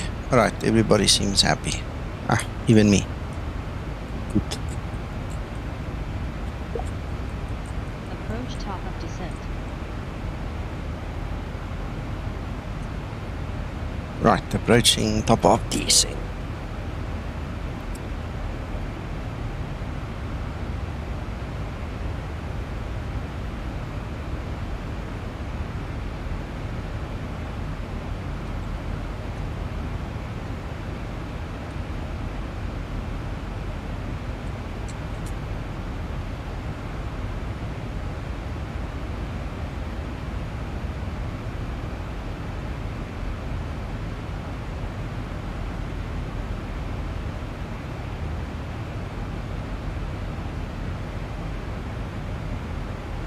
Flight for Fun, what is your specs? Because if your specs is a potato PC, then I can understand why you're struggling. I mean, I don't have top of the range PC by any means or form or whatever. And I mean, look at my frames. My frames sucked in the beginning. I need to speak to the developer of that scenery, because this is weird. I never have that in my simulator, but it looked like I had like a memory leak there at EGSS. You know, if they know something, it would be cool if they shared it, or maybe I missed an announcement somewhere. I don't know. But, I mean, I can't start with proper 30 plus frames and then end up with 10, you know, and then have to restart the simulator. I mean, that's usually from experience a memory leak. Something's bleeding out.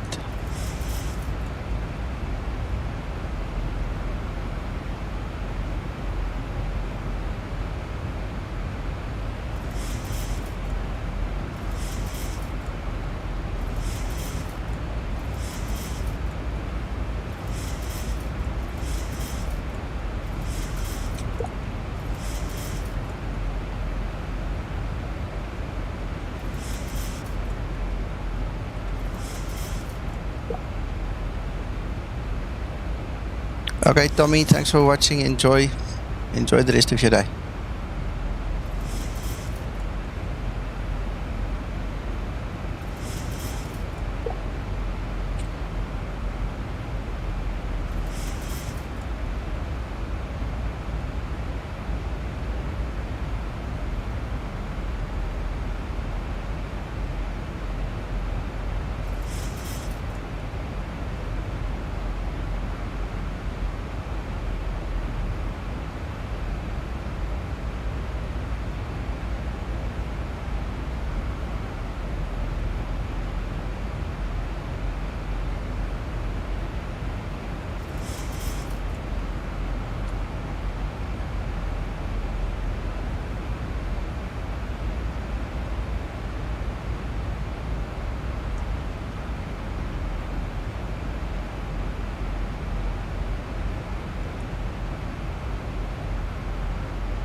You know, it's funny that we had the bug in the FMC with this import-export. We had the issue with Euro control and all those things. This was a freaking busy 2 days of our lives figuring all of this out and, you know, eliminating all the changes and all the differences. Yeah, it really was busy. Yeah.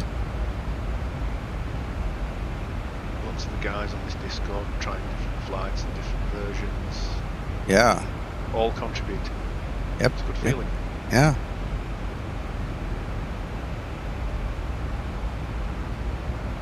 Extremely busy day yesterday, Paul. Yep.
Sorry, Cole, what you're referring to, is it native 64-bit? What are we talking about there?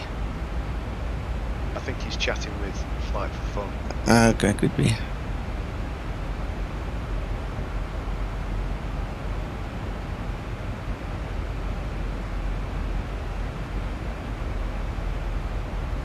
It's over my head. Yeah. Don't know.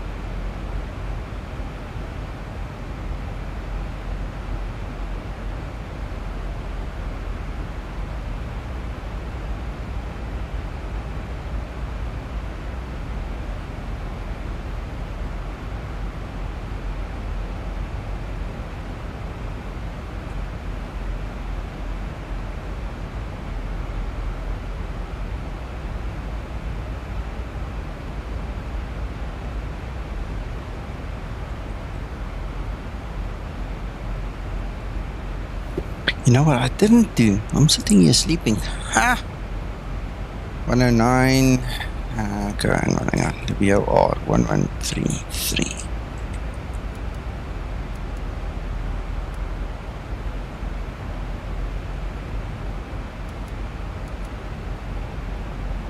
And 1095 and 0.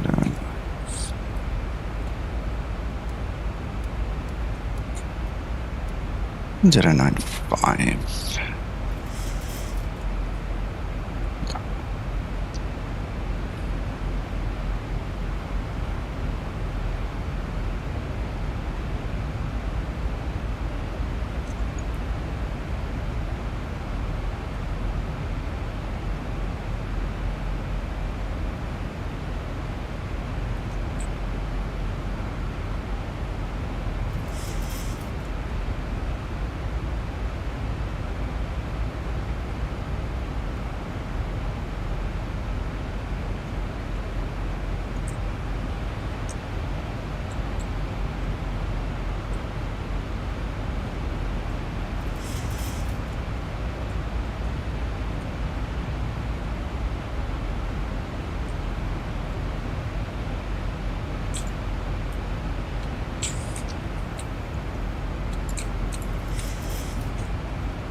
Throttle's stuck. Negative, not right now. The speed's gone crazy. Oh, damn it. Then they are. Usually what happens is they are asymmetrical, that one gets stuck. Thank you, Paul. I'm concentrating on all the other stuff. You're a good co-pilot, you know that. It's easy when you're looking over somebody's shoulder and you don't have to do it yourself. Yeah, I know. But it's wonderful that you try. Thank you so much.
Right on your nose, gents. Nice. Nice. Thank you.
switch is on.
You haven't got your speed brakes out, have you?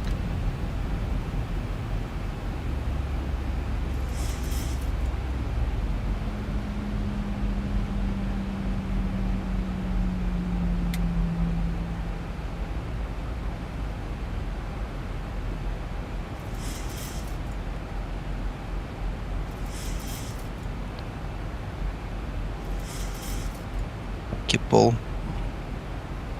Approaching transition. Southing to level You've got a 1. hell of a co-pilot. I'm telling you. And you won't believe it. It's the second time in one stream that Uncle John is the guy that caused it. Because I was watching him land.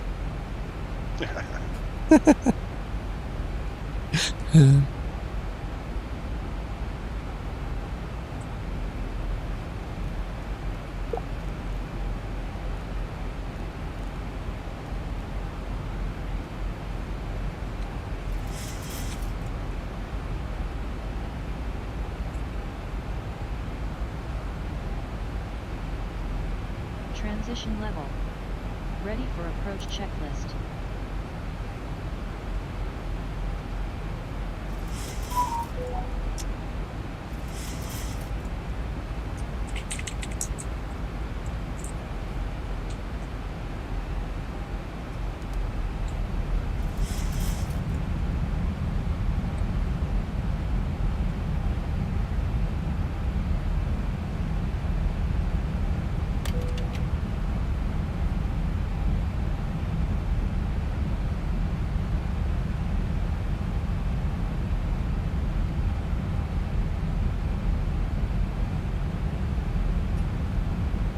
Flaps 1 set.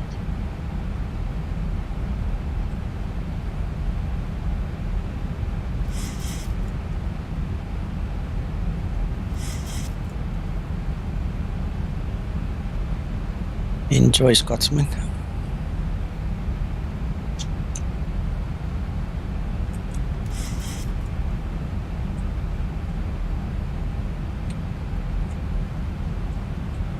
What a bank into the clouds. Wow.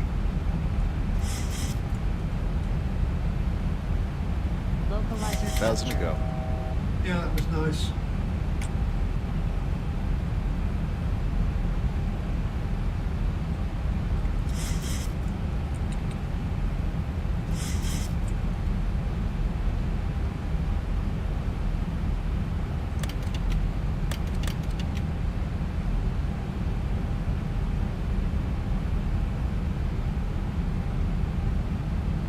Flaps 10 set.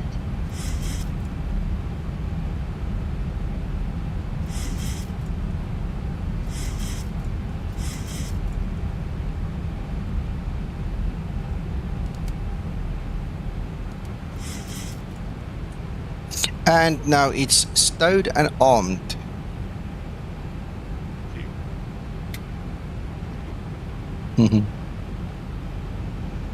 Right, once we're on the glide slope, we'll put the go around altitude 4,000. There we go.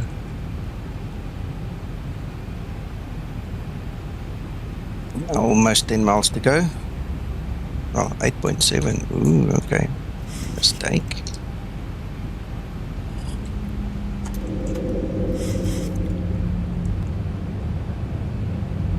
Radio altimeter.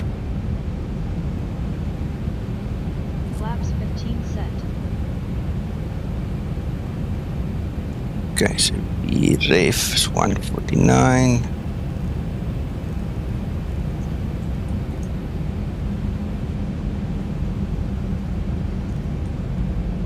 Give it extra 2 knots for the wind there.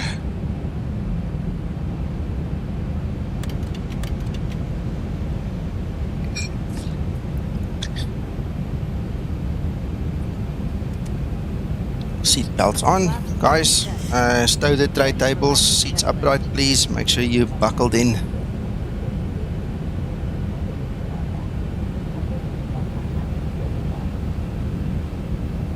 Runway vacated. Thank you so much.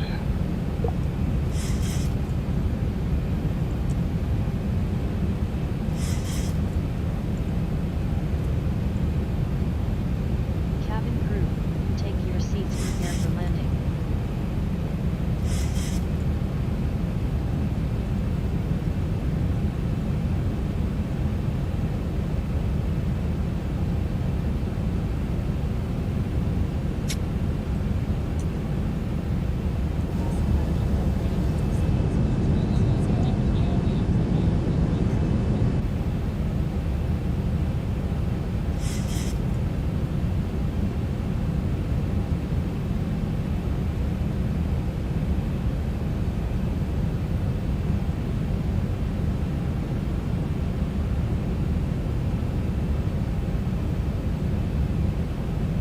I haven't been to Shannon in quite a while, so I hope you guys enjoyed the flight. Yeah, it was a nice flight. Loved it. 1,000 feet stabilized, Mr. Birch, altitude set. I'm watching you coming, sir. Good job on it. Will try my best.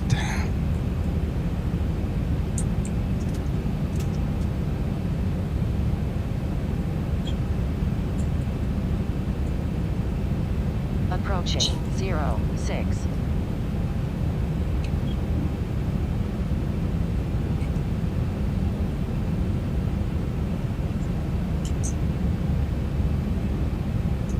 Oh yes, it is.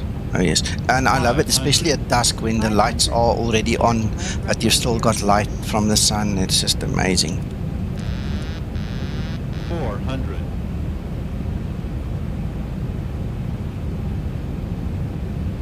300. Approaching decision height. Haha. 200.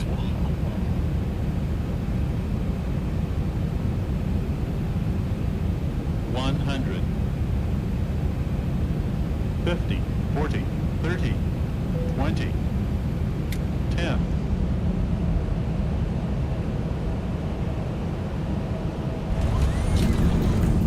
Speed brake up. Reverse unlocked. Auto brake in use.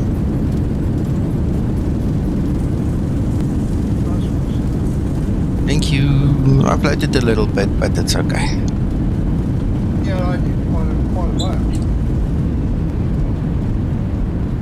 60 knots. Yeah. Great landing. You are professional.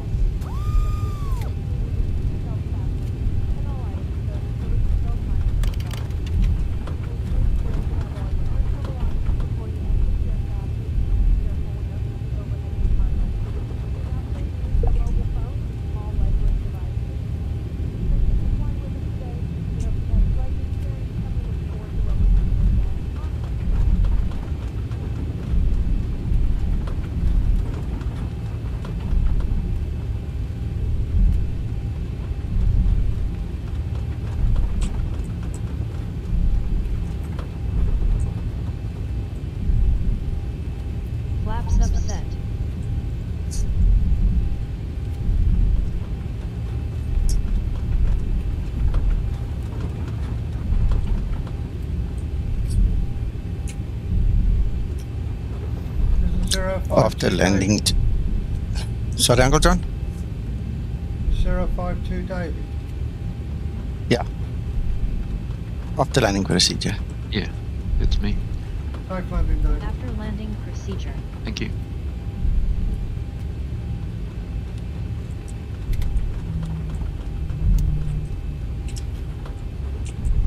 Runway vacated.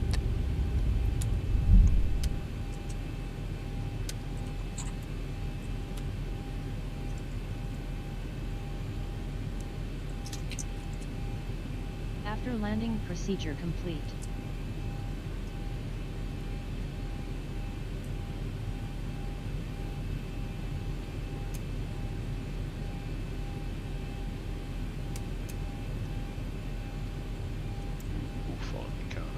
Mm.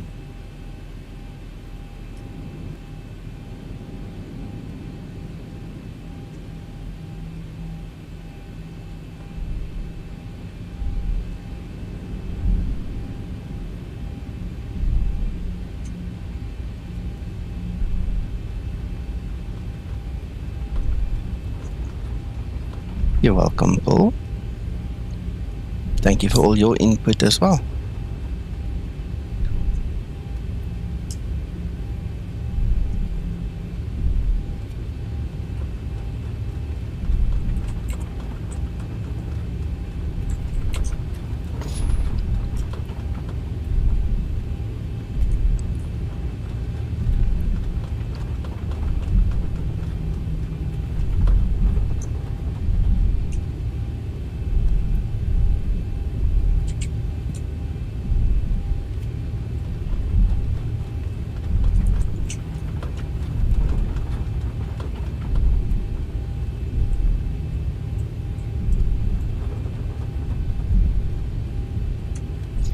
Uncle John?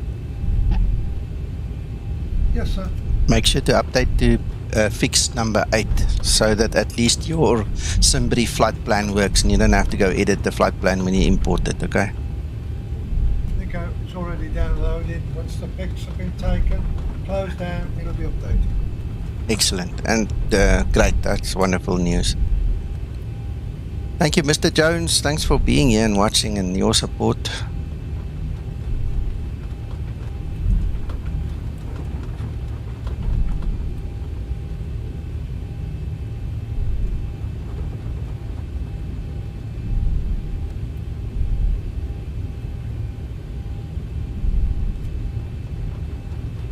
The only issue I have with this little follow me car is I told him to take me to the jetways and you guys are just standing here in the non-jetway section. Yeah. I'll wave him goodbye once I get close to you.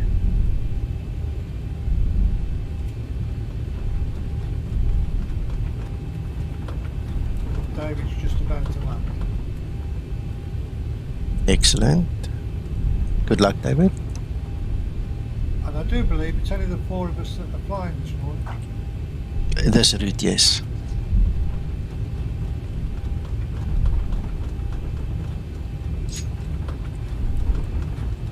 Nice one, David. This is freeware, Mr. Jones, and the link is in the description below the video. So just click on show more below the video and then the link is in there. It's all freeware. The payware was Stansted, but this Shannon is freeware.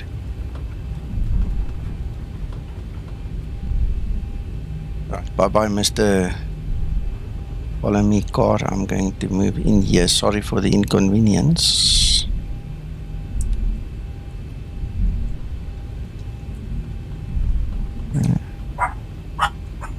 Yeah, mommy's back. There goes the doggies.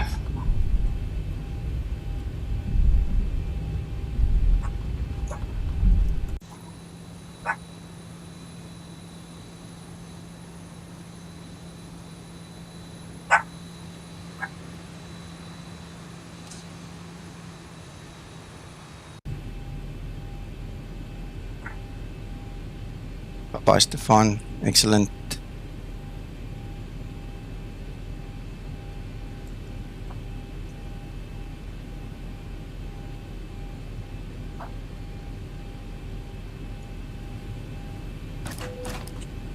Shutdown procedure. Shutdown procedure.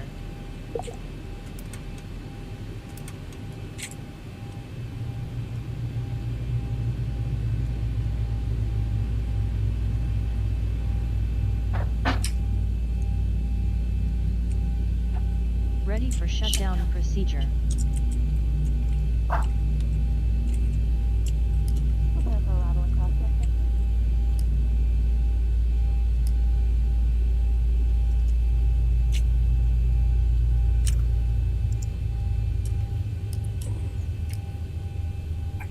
Thanks, Christoph.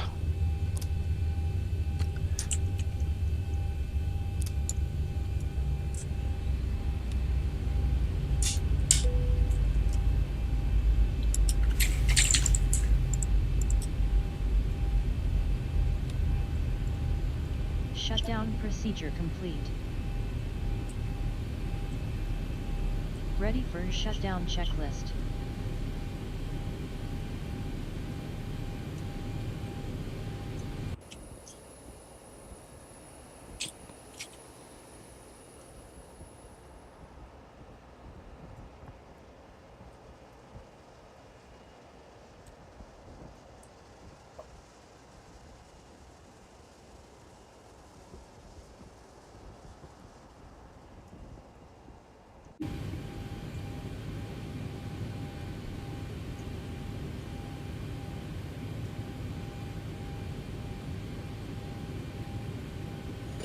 I need to try and figure out which stand I'm at. Navigraph. Navigraph.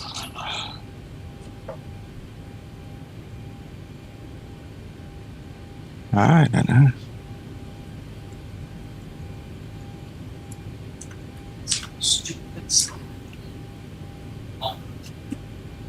I don't know. Just gonna say.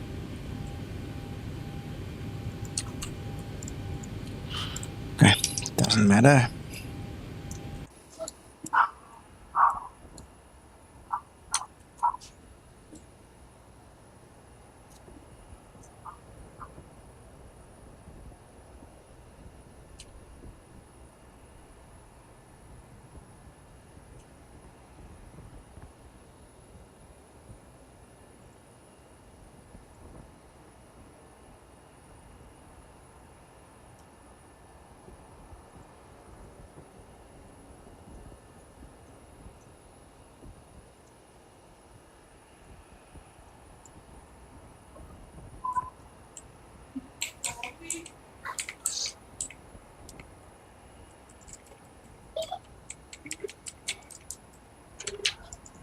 Hello, Mom.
Thank you, gentlemen. That was a superb flight. Yeah, thank you.